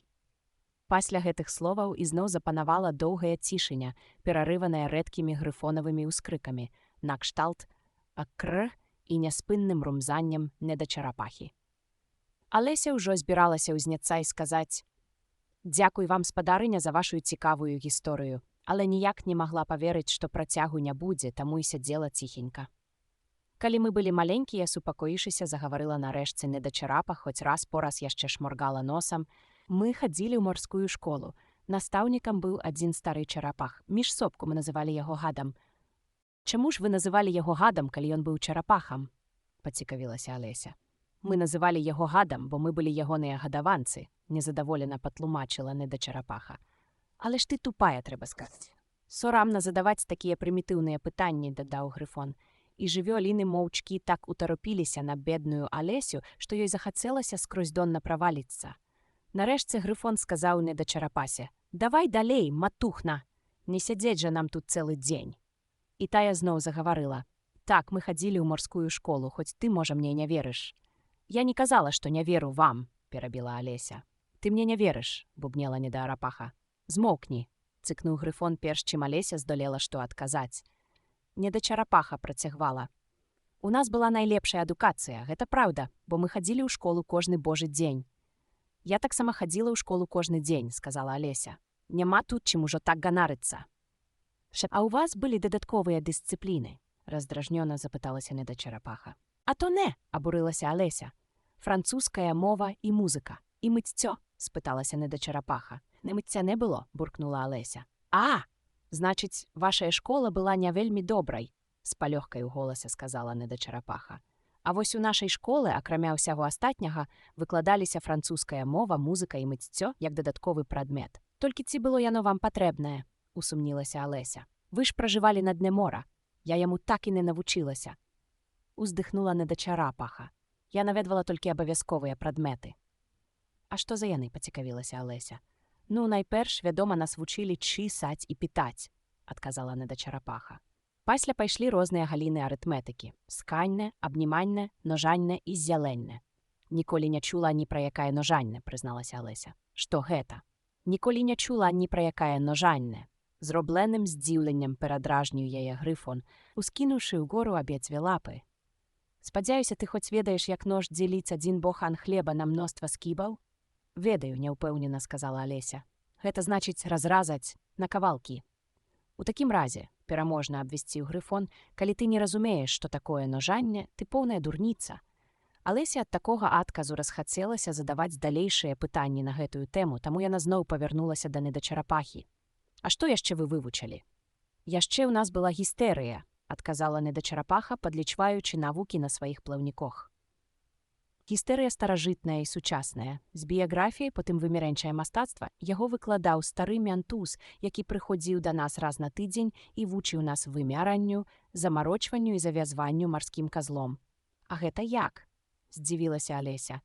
«Ну, сама я табе гэтага не пакажу», – сказала недачарапаха. «У мяне старое суставы ўжо не тыя». А Грыфон гэтага ў школе не праходзіў, здаецца. Не меў, калі пагадзіўся Грыфон. Я паглыблена вывучаў старажытныя моры. Выкладаў іх адзін стары жук, ох і жук. Я да яго не хадзіла, не хадзіла, з уздыхам падхапіла недачарапаха. Як там іх? Грэшнае мора, чаркунасланянская лапціна, старадаўняя грацыя. Жук так і казаў, пацвердзіў Грыфон, уздыхаючы ў сваю чаргу. І абедзве істоты настальгічна абхапілі плаўнікамі галовы. «І колькі гадзінаў у дзень у вас доўжыліся заняткі?» – спыталася Алеся, каб адвесці суразмоўцаў ад сумных думак. «Першы дзень 10 гадзінаў, другі 9 і гэтак далей». «Што за дзіўны расклад?» – усклікнула Алеся. «Таму ён і называецца раскладам», – заўважыў Грыфон, «што дзень пры дні ён раскладваецца, і ўрэшце не застаецца нічога». Гэтая думка была для Алесі новай, і яна крыху падумала над ёю, перш чым зноў падала голас. «Тады, мусіць, 11-й дзень у вас быў выхадны?» «А няўжо ж?» «Выхадны», – пагадзілася недачарапаха. «А што вы рабілі на 12-й дзень?» – пацікавілася Алеся, якую педагагічны падыход інтрыгаваў усё больш. «Ужо пра школу», – абарваў Грыфон. «Раскажы ёй што-кольвек пра гульні». Раздзел 10. «Кадрыля за марамі». Недачарапаха глыбока ўздыхнула і змахнула слязу плаўніком. Яна зірнула на Алесю, намагаючыся нешта прамавіць, ад яшчэ хвілю-другую яе душылі слёзы. «Відаць, ёй у горле костка засела», – сказаў Грыфон і пачаў трэсці сваю сяброўку ды малаціць ёй у плечы. Нарэшце да недачарапахі вярнуўся голас, і, заліваючыся слязьмі, яна пачала. «Наўрад ці табе даводзілася доўгі час жыць на дне мора?» «Не даводзілася», – пагадзілася Алеся, – «і сустракацца з амарам». Алеся ўжо адкрыла рот, каб сказаць «амара я аднойчы каштавала», аднак у час паправілася. «Не, ніколі. Так што ты, відаць, не можаш сабе ўявіць, якая гэта чароўная штука кадрыля з амарамі». «Праўда, не магу», – сказала Алеся. «А што гэта за танец? Як табе апісаць?» задумаўся Грифон. Спачатку становяцца ўздоўж берага радачкам. Ты блытаеш, дружа, у 2 рады, усклікнула недачарапаха. Чайкі, чарапахі, пстругі і гэтак далей. Тады папярэдне расчысціўшы ў моры пляцоўку ад медуз. На гэта звычайна ідзе немалы час, усунуўся Грифон. Вы робіце 2 крокі наперад, авансе. Ва ўсіх дам кавалеры, амары, закрычаў Грифон. Ведама, амары, пацвердзіла недачарапаха. 2 крокі наперад пад ручку з амарам.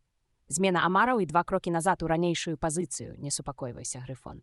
Потым, працягвала ў сваім спакойным тоне недачарапаха, вышпурляецца ама. «Амараў!» – крикнув Грифон, падскочыўшы. «Як мага далей у мора». «Плывяце за імі!» – вигукнув Грифон. «Робіце ў моры сальта-мартале!» – завішчала недачарапаха, куляючыся вакола Лесі. «Зноў мяняецеся амарамі!» – зароў Грифон, зрываючы голас. «Вяртаецеся на сушу, і гэта канец першай фігуры!» – прахрыпела недачарапаха нечакана аслаблым голасам. Абедзве істоты, якія толькі што апантана скакалі, як вар'яты, заціхлі, смутна пазіраючы на Алесю. «Напэўна, вельмі прыгожы танец», – асцярожна сказала Алеся. «Хочаш паглядзець яго на практыцы?» – спыталася недачарапаха. «Натуральна, хачу», – з ветлівасці пагадзілася Алеся.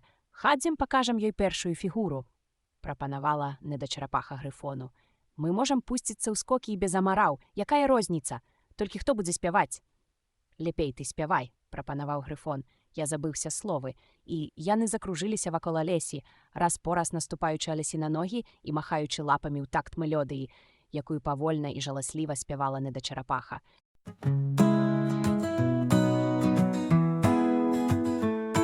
Поспешаемся, Гарбуша, кажа морскому коньку, хвост отушить меня с граба, я так балі не могу. Погляди, як черепахи, ты омары рвут собой, на песку яны чекают, спустился б ты со мной. Спустился б ты, скакал бы ты со мной. Спустился б ты, скакал бы ты со мной.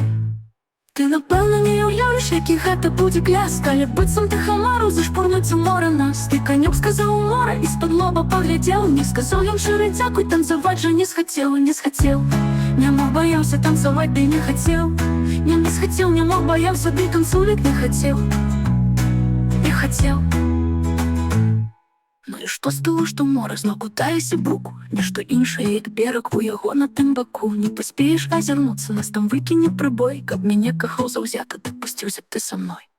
Спусціўся б, ці скакаў бы ты са мной. Спусціўся б, ці скакаў бы ты са мной.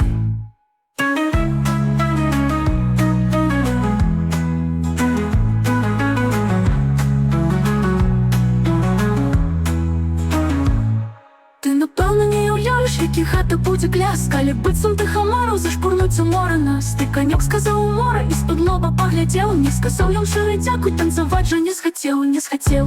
Не мог, баяўся танцаваць, ды не хацеў. Не схацеў, не мог, баяўся, ды танцулік не хацеў. Не хацеў. Ну і што з таго, што ў мора зноў кутаеся бруку? Нішто іншае, як бераг у яго на тым баку. Не паспееш азірнуцца, нас там выкіне прыбой, каб мяне кахаў заўзята, ты пусціўся б ты са мной. Ці пусціўся б, ці скакаў бы ты са мной. Ці пусціўся б, ці скакаў бы ты са мной.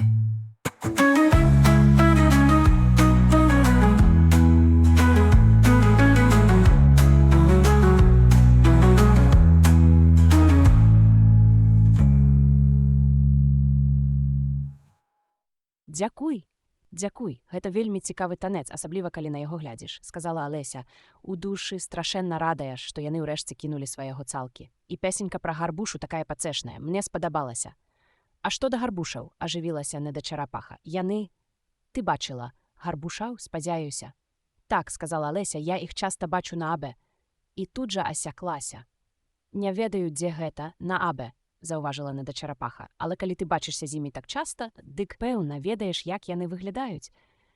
Але няўжо ж, задумена адказала Алеся. Яны звычайна без галоваў і ўсе укачаныя ў муку. Наконт мукі ты памыляешся, запярэчыла недачарапаха. Усю муку змыла б марская вада, а галовы яны і праўда згубілі, бо... Тут недачарапаха нечакана пазяхнула і прымружыла вочы. Раскажы ёй аб прычыне гэтага і ўсім такім. Звярнулася яна да Грифона.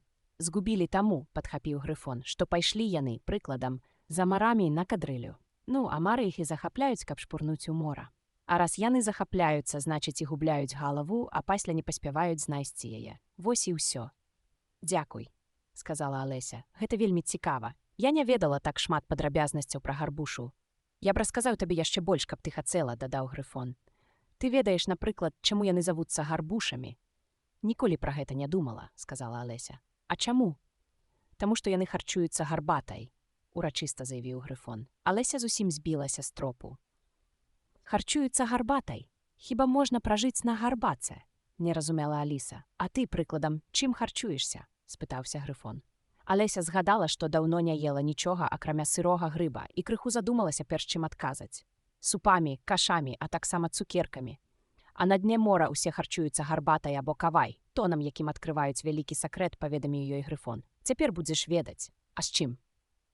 П'юць марскую гарбату? Спыталася Алеся. Так, нібы яна паверыла Грыфону. З марскімі язычкамі і пірагамі з марской капустай. А то як жаш, нецярпліва адказаў Грыфон. Але слухай, такія элементарныя рэчы кожная крэветка ведае. Калі б я была гарбушай, сказала Алеся, якая ўсё яшчэ знаходзілася пад уражаннем песенькі, я б сказала таму каньку: «Ідзі адсюль, дараженькі, якой трасцы ты нам патрэбны?» «Ды што ты такое кажаш?» – абурылася недачарапаха. Ніводная разумная рыбіна свайго канька не адрачэцца. «Чаму ж?» – моцна здзівілася Алеся. «Ды таму», – працягвала недачарапаха, «што ў любой рыбіны, якая паважае сябе, павінен быць свой любімы канёк. Што вы маеце на ўвазе?» Усё яшчэ не разумела Алеся. «Нічога я не маю ні на вазе, ні ўвазе, і хопіць пра гэта», – пакрыўджана адказала недачарапаха. А Грыфон дадаў: «Лепей ты раскажы нам што-небудзь з сваіх прыгодаў. Я б магла расказаць вам пра свае прыгоды, пачынаючы з сённяшняй раніцы», – няўпэўнена сказала Алеся, бо пачынаць ад учора няма сэнсу. Тады я была іншым чалавекам. «Растлумач, што хочаш гэтым сказаць?» – запатрабавала недачарапаха. «Не-не, спачатку прыгоды», – нецярпліва ўсклікнуў Грыфон. Тлумачэнні займаюць страшэнна шмат часу, і Алеся пачала апавядаць ад таго моманту, як яна ўпершыню ўбачыла белага труса. Праўда, на пачатку, калі абедзве істоты, разявіўшы пашчы і вытарашчыўшы вочы, абселі яе зусім блізка, яна крыху перапалохалася. Але патроху набралася адвагі. Аўдыторыя слухала яе ў поўнай цішыні, пакуль Алеся не дайшла да таго месца, як яна чытала вусеню «Бацьку Ільяма». А словы выхадзілі зусім не тыя. Тут недачарапаха глыбока ўздыхнула і заўважыла: «Вельмі цікавая гісторыя. Цікавая. Самая цікавая па ўзроўні цікавасці», – адзначыў Грыфон. «Усе словы шыварат на выварат», – задуменна прамавіла недачарапаха. «Каб яна цяпер што пачытала, я пахвотна паслухала. Скажы ёй, хай яна пачытае», і зірнула на Грыфона, быццам той мае на Алесю які ўплыў. «Устань і прачытай нам зорку Венеру», – загадаў Алесі Грыфон. «Вось, раскамандаваліся, нібы ў школы на занятках», – падумала Алеся.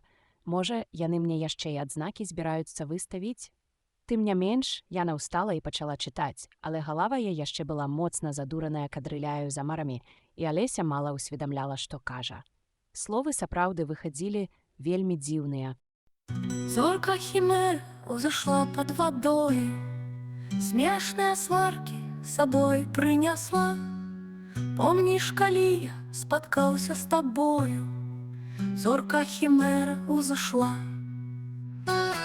Зорка химера узошла под водой, смешные сварки с собой принесла.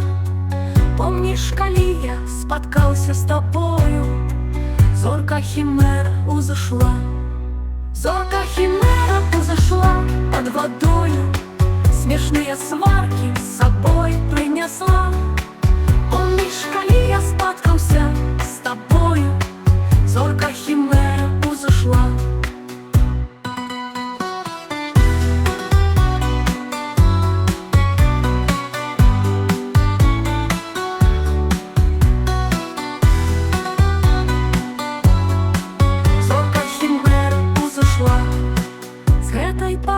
Я пачаў заикаться и от цябе паратунку шукал.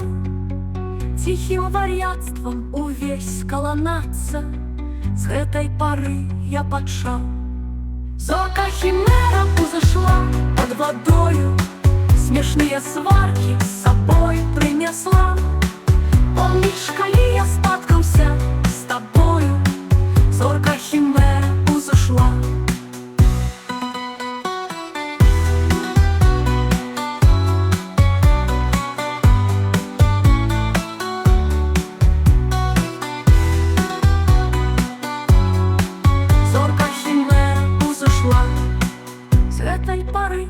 почав заикаться, я к тебе порятунку шукав, тихим вар'яцтвом увесь скаланацца, з гэтай пары я пачаў. Зусім не тое, чаму мяне вучылі ў дзяцінстве, зазначыў Грыфон. А я дык увогуле ўпершыню чую такую бязглуздзіцу, сказала недачарапаха. Алеся прамаўчала. Яна села на зямлю і ў адчаі закрыла тварык рукамі. Няўжо ўжо ніколі не вернецца нармальнае жыццё? Хацела б я, каб мне гэты верш растлумачылі, папрасіла недачарапаха. Яна не ўмее тлумачыць, хутчэй перабіў сяброўку Грыфон. Чытай наступны верш. Хай патлумачыць хоць. Чаму ён пачаў заікацца, настойвала недачарапаха. І што за смешныя сваркі? Незразумела. Гэта як у гарбушы з каньком, спрабавала нешта патлумачыць Алеся, але сама страшэнна заблыталася і прагнула змяніць тэму. Давай наступны вершык, зноў закамандаваў Грыфон. Ён пачынаецца, я ішоў каля саду. Алеся не магла ні паслухацца, хоць была ўпэўненая, што ўсё зноў выйдзе зусім не так, і дрыготкім голасам пачала. Я ішоў каля саду і угледзеў няўзнак, як пугачы пантэра дзялілі праснак. І скарынку і мякіш пантэра взяла, пугачу ж засталося прыбраць са стала. У кішэню пугач паклаў срэбны прыбор, а пантэра голоднай выйшла на двор. І таму на дэсерт праснака апрача яна з'ела даверлівага. У кішэню пугач паклаў срэбны прыбор, а пантэра голоднай выйшла на двор. І таму на дэсерт праснака апрача яна з'ела даверлівага.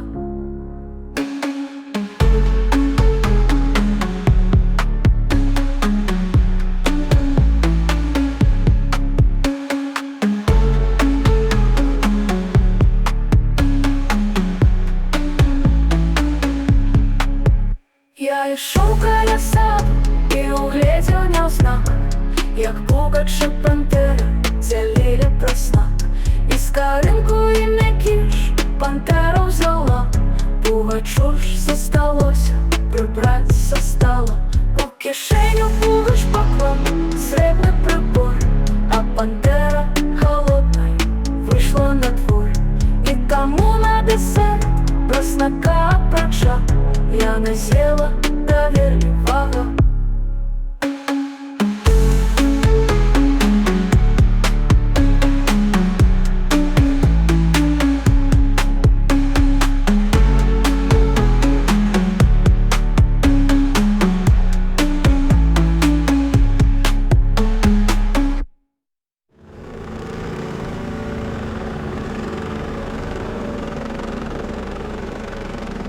Што за карысць ад такога чытання, перапыніла яе недачарапаха, калі ты нічога пасля не тлумачыш? Гэты верш яшчэ больш туманны, чым першы. Я ў жыцці не чула такой несяніціцы. Так, лепей табе вершыкаў не чытаць, сказаў Грыфон, і Алеся ў душы запляскала ў ладкі. Дык што, паспрабуем другую фігуру кадрылі з амарамі без амараў? Працягваў Грыфон. Ці ты хочаш, каб недачарапаха запела яшчэ адну песню? Песню? Песню. Зрабіце ласку, заспявайце песню. Выбрала Алеся з такім энтузіязмам, што Грыфон нават пакрыўдзіўся. Пра густы не спрачаюцца. Заспявай чарапахавы суп, матухна?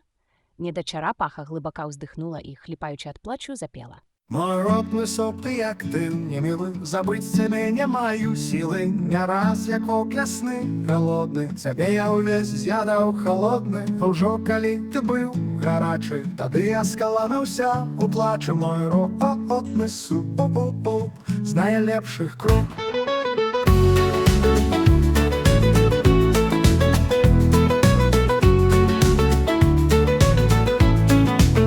Мой родны суп, моя вячэра, табой я вечны не нажэра. Як дурань з пісанаю торбай, ляцеў я каб цябе пасёрбаць. Адхваляў сіняга Дунай, дзе я душою спачываю. Мой родны суп, з найлепшых круп.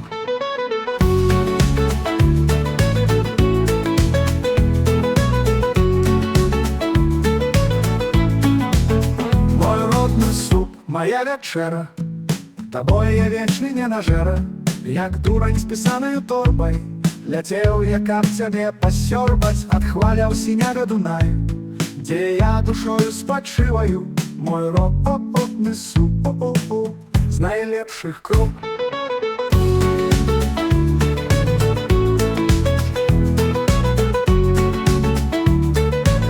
З найлепшых круп.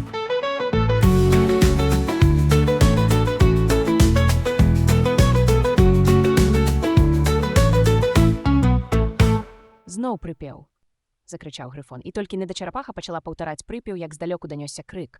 «Устаць, суд ідзе, хадзем!» – клікнуў Грыфон і, хапіўшы Алесю за руку, заспяшаўся, не чакаючы канца песенькі. «Які суд?» – цікавілася задыханая Алеся. Але Грыфон толькі падганяў. «Хутчэй!» і без духу нёсся далей. А ззаду ўсё слабей і слабей вецер даносіў жалобны спеў «Мой ро однесу у з найлепшых круп».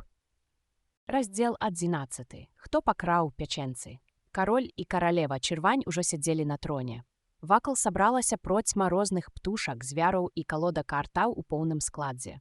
Перад тронам у атачэнні варты стаяў валет, закаваны ў кайданы. Пры каралю туляўся белы трус з трубой у адной руцэ і пергамінным сувоем у другой. А на самай сярэдзіне каралеўскага судовага двара стаяў стол з вялізным талерцам пячэнцаў. Яны выглядалі так класа, што ў Алесі адразу слінкі пацяклі. «От каб гэты суд скончыўся хутчэй ды раздалі пачастунак», – падумала Алеся. Але падобна, што дачакаць канца шансаў не было. І яна пачала разглядацца навакол, каб хоць чымсьці заняць час. Алеся яшчэ ніколі не была на судзе, але чытала аб працэсах у кніжках і надта цешылася з таго, што ведае, як што на суддзе называецца.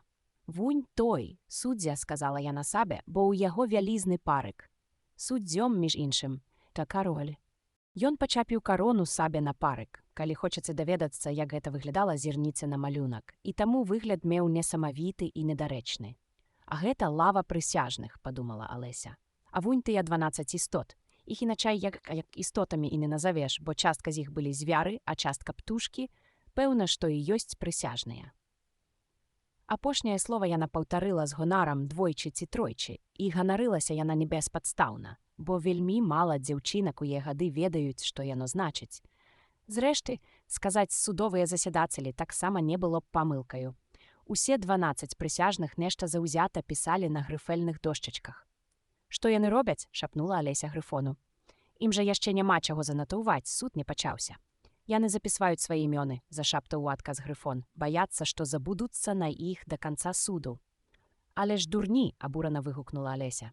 Аднак тут жа замаўчала, бо белы трус закрычаў «Цішыня ў суддзе», а кароль начапіў акуляры і строга абвёў па зіркам прысутных, каб устанавіць, хто парушыў парадак. Алеся бачыла, бо кожнаму з прысяжных магла зазірнуць цераз плячо, як яны занатуваюць «але ж дурні», і нават углядзела, што адзін з іх не ведаў пішацца «алеш» ці «алеша» і падглядзеў у суседа.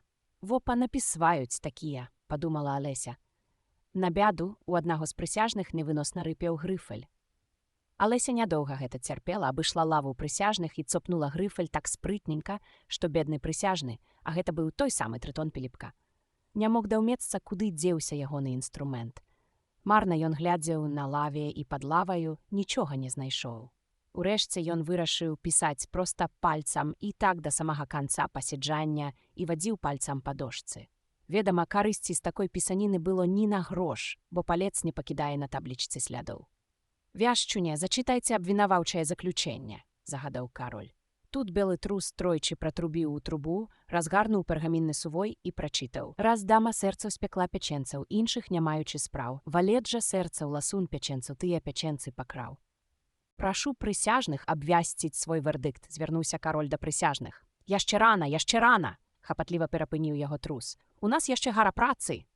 «Калі так, паклічце першага сведку», – пажадаў кароль. Белы трус зноў тройчы затрубіў у трубу і абвясціў. «Першы сведка». Першым сведкам быў Шапавал. Ён увайшоў з кубкам гарбаты ў адной руцэ і недаедзеным лусцікам у другой. «Прашу прабачэння, вашая вялікасць», – пачаў ён. «Што я гэта ўзяў з сабою? Я акурат піў гарбату, калі па мяне прыйшлі, дык не паспеў дапіць». «Вам трэба было дапіць сваю гарбату, перш чым з'яўляцца ў суд», – прабраў яго кароль. «Калі ж вы, дарэчы, пачалі, што не паспелі скончыць». Шапавал зірнуў на марцавага зайца, які таксама прыцёкся ў суд пад ручку з Соняй. 14 сакавіка, здаецца, адказаў ён. 15, удакладніў марцавы заяц. 16, запярэчыла Соня. Запішыце гэта збалянсавана, сказаў кароль прысяжным, і тыя паслужліва занатавалі ўсе 3 даты сабе на дошчачкі, потым склалі іх, а вынік перавялі ў грашовае вымярэнне. Здыміце свой капялюш, звярнуўся кароль да Шапавала. Гэта не мой, адказаў Шапавал. Вы прыйшлі ў суд украдзеным, усклікнуў кароль, звяртаючыся да прысяжных, якія неадкладна ўпісалі гэты факт у пратакол. Я іх не нашу, я іх прадаю, сказаў Шапавал і дадаў у якасці тлумачэння. Ні в адзін з іх мне не належыць. Я Шапавал. Тут каралева начапіла акуляры і так вытарашчылася на Шапавала, што той збялеў і замітусіўся. Паказанні давайце, сказаў кароль, і не нервуйцеся, а то я адпраўлю вас на шыбеніцу. Здаецца, такі наказ сведку зусім не натхніў. Ён пераступаў з нагі на нагу, заклапочана паглядаў на каралеву і, сумеўшыся, замест лусціка адкусіў ладны кавалак кубка. У гэты момант Алеся знепакоілася, адчуўшы нешта дзіўнае, і спакваля зразумела, што яна зноў расце. Спачатку Яна падумала ўстаць і пакінуць двор суду, але потым вырашыла, што лепей заставацца на сваім месцы, пакуль яго хапае. «Перастаньце на мяне налягаць», – незадаволена буркнула Соня, што сядзела побач. «Я ўжо ледзь дыхаю, не магу перастаць», – вінавата сказала Алеся. «Я расту». «Якой вы маеце права расці ў грамадскім месцы?» – абурылася Соня. «Не гаварыце глуму», – ужо цвярдзей заявіла Алеся. «І вы ж расцяце». «Так, але тую расту ў разумных межах», – та запярэчыла Соня. «А ты буяніш». Яна ўстала і дэманстратыўна перайшла на супрацьлеглы канец двара. Каралева тым часам пільна ўзіралася ў Шапавала, і толькі Соня наглядзела сабе месца, як адзін з судовых выканаўцаў атрымаў найвысачэйшы загад. «Прынясі мне спіс тых, хто спяваў на апошнім канцэрце». Тут Шапавал так затросся, што ў яго з ног пазляталі чаравікі. «Сведка, не хвалюйцеся, а давайце паказанні», – раздражнёна паўтарыў кароль. «А то я пакараю вас смерцю, можаце не хвалявацца». «Я чалавек просты, вашая вялікасць», – загаварыў Шапавал з трымцэннем у голасе, і не паспеў дапіць гарбаты, нядзе з тыдзень таму. Да таго ж лусцікі пайшлі танюсенькія. «А вы ж ведаеце, што я гарбаты аматар?» «Гарбаты хто?» – перапытаўся кароль. «Я не гарбаты», – паправіўся Шапавал. «Я сам бачу, што вы не гарбаты», – ускінуўся кароль. «Светка, вы што мяне за дурня маеце? Не цягніце рызіну, паказанні давайце. Я чалавек просты», – не здавайся, Шапавал. І пасля гэтага ўсё гарбата і гарбата. А марцавы заяц і скажы. «Не было такого», – спрытна перабіў марцавы заяц. «Было», – настойваў Шапавал. «Адмаўляю», – запярэчыў марцавы заяц. «Ён гэта адмаўляе», – паўтарыў кароль. «Прысяжныя, не запісвайце гэтага. Значыць, у такім разе, гэта сказала Соня, працягваў Шапавал, занепакоена азіраючыся на Соню, ці хоць тая не адмовіцца, але тая нічога не адмаўляла, бо спала як пшаніцу прадаўшы. Потым сведчыў далей Шапавал. Я намазаў яшчэ адзін бутэрброд. «Дык што ж Соня сказала?» – спытаўся нехта з прысяжных. «Гэтага я не помню», – сказаў Шапавал. «Або вы гэта ўспомніце, сведка», – заўважыў кароль, «або вы будзеце пакараны смерцю». У небаракі Шапавала і кубак, і лусцік пакаціліся з рук, і ён бухнуўся на адно калена, заенчыўшы. «Вашая вялікасць, я чалавек просты. Я бачу, што невялікі». «Невялікі, сведка, з вас», – пакпіў кароль. Адна з марскіх свінак зааплядавала, але судовыя чыны тут жа заклікалі яе да парадку. Паколькі не ўсе разумеюць выразу «заклікаць некага да парадку», я зараз патлумачу, як яны гэта рабілі. У іх быў вялізны палатняны мех, як для бульбы, з завязачкамі зверху. Яны запіхнулі туды марскую свінку галавою ўніз, кінулі мех на зямлю і селі на яго. «Цяпер я хоць буду ведаць, як гэта робіцца», – падумала Алеся. А то ў газетах часта пішуць, асобныя з прысутных узнялі воплескі, аднак былі адразу ж закліканыя да парадку судовымі чынамі, і я раней ніколі не разумела, што гэта значыць. «Калі гэта ўсё, што вам ведама», – сказаў тым часам кароль, – «можаце сесці. Дзякуй, я лепей тут пастаю. За што мяне садзіць у турму? Тады валіце, раз вы Шапавал». Шапавал і паваліўся на падлогу. Тут яшчэ адна марская свінка запляскала ў ладкі, і такама была закліканая да парадку. «Марскіх свінак больш не засталося», – падумала Алеся. «Без іх суд пойдзе значна хутчэй». «Зрэшты, лепей я пайду дап'ю сваю гарбату», – сказаў Шапавал, спалохана пазіраючы ўгару на каралеву, якая праглядала спіс спевакаў. «Валіце, валіце», – дазволіў кароль, і Шапавал вываліўся вон, нават не паспеўшы насунуць чаравікі. На ўсялякі выпадак заадно ссячэце яму галаву, распарадзілася каралева ўдагонку. Аднак шапавал прапаў з вачэй раней, чым кат падышоў да дзвярэй. «Паклічце наступнага сведку», – загадаў кароль. Наступною сведкаю была кухарка княгіні. Яна прывалакла з сабой перачніцу. Таму пра асобу наступнага ўдзельніка судовага працэсу Алеся здагадалася яшчэ да таго, як кухарка ўвайшла, па тым, што людзі каля брамы пачалі ўсе як адзін чхаць. «Давайце паказанні», – загадаў кароль. «Трасцы!» – вылаялася кухарка. Кароль нецярпліва зірнуў на белага труса, і той сказаў ціхім голасам: «Вашая вялікасць, гэтаму сведку трэба ўчыніць допыт з прыдзіркамі». «Што ж, з прыдзіркамі, дык з прыдзіркамі!» Без асаблівага энтузіязму пагадзіўся кароль. Ён нахмурыўся так, што пад бровамі стала амаль не відаць вачэй, і страшным глухім голасам запытаўся: «З чаго робяцца пячэнцы?» «З перцу пераважна», – адказала кухарка. «З жывіцы», – данёсся сонны голас з лаваў публікі. «Выкіньце адсюль гэтую соню», – завішчала каралева. «Снеце ёй галаву, хапайце яе, выдварце яе, зашчыкайце яе, адрэжце ёй хвост». Некалькі хвілін у судзе стаяла замятня, бо ўсе лавілі соню, каб заклікаць да парадку і яе, а калі зноў паселі, то кухаркі ўжо і след прастыў. «Такой бяды», – з палёгкай уздыхнуў кароль, – «клічце наступнага сведку». І дадаў ужо цішэй, звяртаючыся да каралевы: «Я цябе вельмі прашу, дарагая, наступнага сведку дапытвай з прыдзіркамі ты. У мяне ад прыдзірак ужо бровы баляць». Алеся пазірала, як белы трус бягае вачыма па спісе, і гадала, каго ж выклічуць наступным. Няшмат доказаў яны пакуль назбіралі, думалася ёй. Уявіце сабе яе здзіўленне, калі белы трус на ўвесь свой вісклівы голас выгукнуў імя наступнага сведкі. «Алеся!» Раздзел 12. Алесіна сведчанне. «Тут», – азвалася Алеся, ад нечаканасці забыўшыся, наколькі яна вырасла за апошнія колькі хвілін, так што, падскочыўшы, зачапіла падолкам спадніцы лаву прысяжных ды вывернула гэтую жыйнасць на галовы публікі. Пападаўшы, засядацелі так і засталіся ляжаць на падлозе, хто раскірначыўшыся, хто распластаўшыся. Яны нагадвалі Алесі залатых рыбак з акварыуму, які яна перакуліла выпадкам тыдзень таму. «Ах, прашу прабачэння!» – жахнулася Алеся і кінулася збіраць іх як мага хутчэй. Залатыя рыбкі стаялі ў яе перад вачыма, і ёй здавалася, што калі зараз жа не падняць іх усіх і не вярнуць за лаву прысяжных, яны перамруць. «Суд не можа ісці», – сурова сказаў кароль, пакуль усе прысяжныя не займуць свае законныя месцы. «Усе», – паўтарыў ён з націскам, строга ўзіраючыся на Алесю. Тая зірнула на лаву і ўбачыла, што з пехам утыркнула піліпку да гары нагамі. Нябога адно меланхалічна матляў у гары хвастом, не могучы варухнуць тулавам. Алеся вымір схапіла яго і перавярнула як трэба. «Зрэшты, вялікай розніцы няма», – падумалася ёй. Ці ён так сядзіць, ці гэтак, суду ад яго адзін толк. І толькі прысяжныя паачуньвалі крыху ды вярнулі свае грыфалі з дошчачкамі, як усе з вялікай адказнасцю ўзяліся апісваць здарэнне. Усе, апрача піліпкі, той ужо канчаткова перастаў што-небудзь разумець і толькі сядзеў, разявіўшыся ды ўтарапіўшыся ў столь.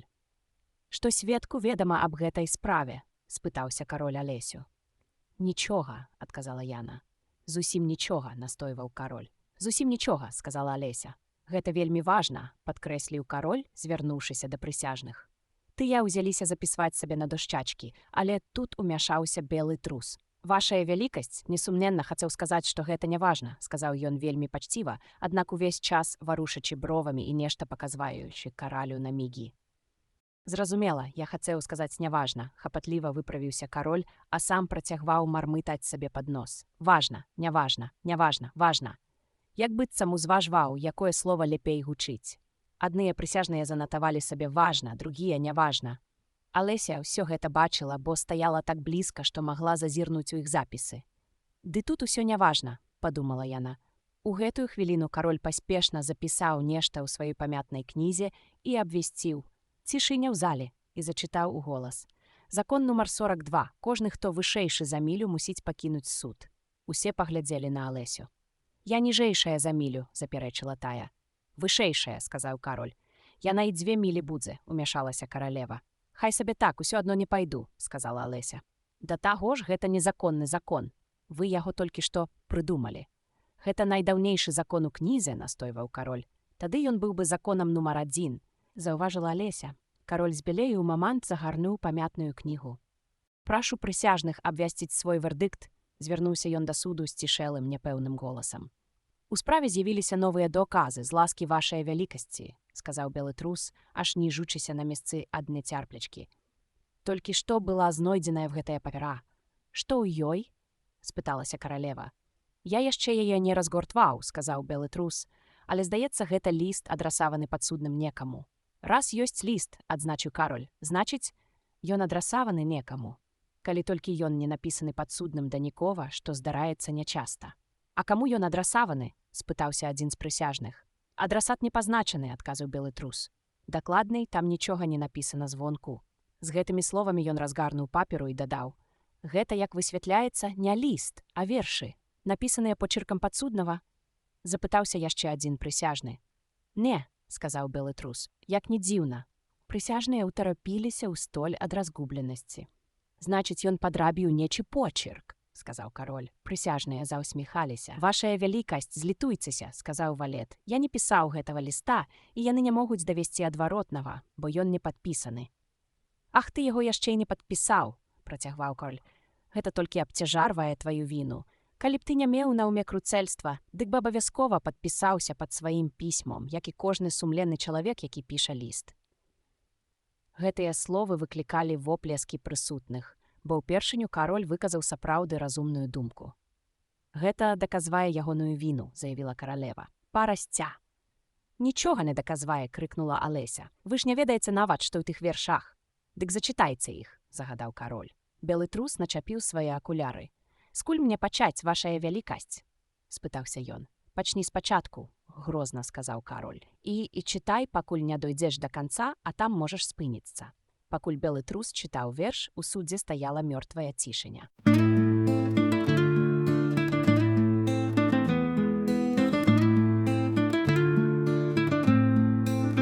Ты же быў, сказалі мне, і ўзгадваў нас пры ім. Яна ж сказала пра мяне, ты не плыве зусім. Ён ім сказаў, што я там быў, бо ведама ўсё нам. Каб скарыстала яна ўплыў, дзе ты ўжо быў бы сам.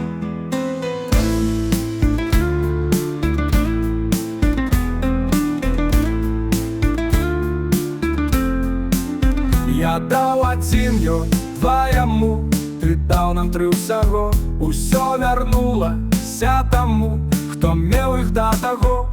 Калі былі яна ці я, замешаныя ў тым, вельмі патрэбная твая была падтрымка ім. Я меў уражанне тады, як выбрык я і ўзяў, што перашкодай значнай ты між імі нами стаў. Дык не кажы яму, што так цудоўна з ім'ёй. Гэта сакрэтны будзе пакт паміж табой і мной.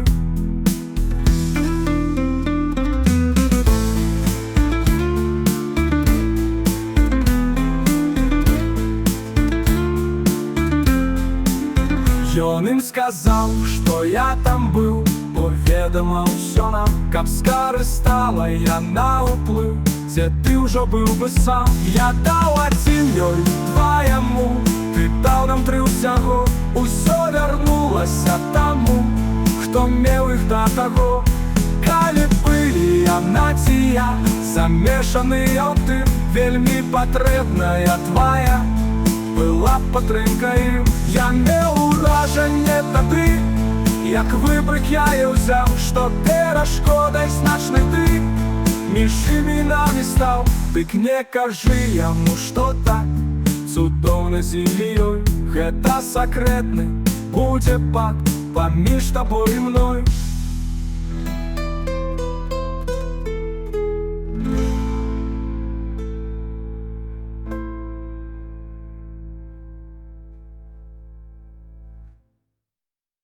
Гэта найважнейшае свядчанне з усіх, якія мы дагэтуль чулі, сказаў кароль, паціраючы рукі. Так што прашу прысяжных абве. Калі хоць адзін з іх растлумачыць мне сэнс гэтага верша, перабіла Алеся. За апошнія хвіліны яна так падрасла, што зусім не баялася перарываць караля, я буду яму вельмі абавязаная. Ды тут жа ні каліва глузду няма, прысяжныя занатавалі, ды тут жа ні каліва глузду няма. Але ніхто з іх не наважыся патлумачыць змест пачутага. Калі ў ім няма глузду, сказаў кароль, гэта вызваляе нас ад абавязку яго шукаць. І ўсё-ткі я не ўпэўнены, працягваў ён, разгарнуўшы паперу ў сябе на калені і пазіраючы ў яе адным вокам. Мне здаецца, я бачу ў іх нейкі сэнс. Ты не плывец зусім. Вы ж не ўмееце плаваць, абвінавачваны, спытаўся ён, звяртаючыся да валета. Валет сумна пакруціў галавой. Хіба я падобны да чалавека, які ўмее плаваць, сказаў ён. Да чалавека ён зусім не быў падобны, бо зроблены быў з кардону, як і усе карты. Выдатна, ага, сказаў кароль і пачаў бубнець сабе пнос тыя самыя вершы. Ведама ўсё нам, гэта прысяжныя, зразумела. Каб скарыстала яна ўплыў, гэта, відаць, каралева. Дзе ты ўжо быў бы сам? Сапраўды, дзе? Я даў адзін, ёй два яму. Ага, дык вось што ён зрабіў з печэнцамі, ясненька. Аднак там ёсць працяг. Усё вярнулася таму, хто меў іх да таго, сказала Алеся. І што гэта няпраўда, па-твойму, сказаў пераможна кароль, паказваючы на місу з печэнцамі. Гэта ўжо ясней яснага. Потым зноў, як выбрык яе ўзяў. У цябе ж, наколькі я ведаю, ніколі не бывае выбрыкаў, дарагая, спытаўся ён у каралевы. Ніколі, гнёўна сказала каралева і шпурнула ў Піліпку чарніліцай.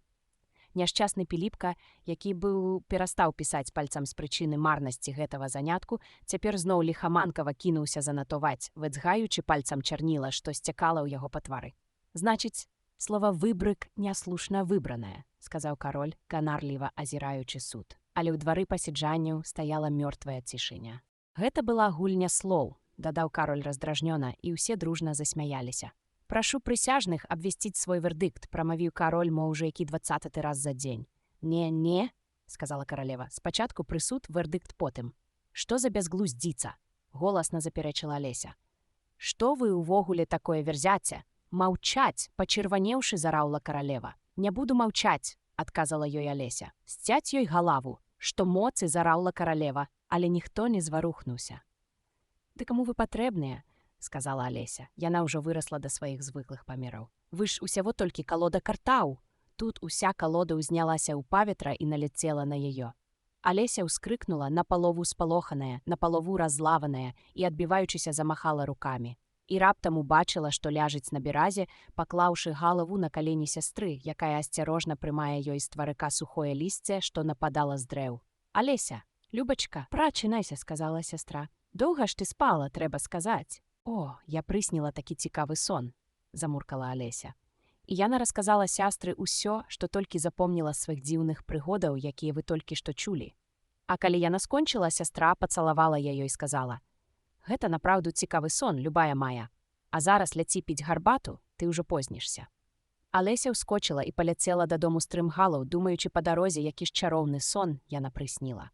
А сястра засталася сядзець там, дзе яе пакінула Алеся.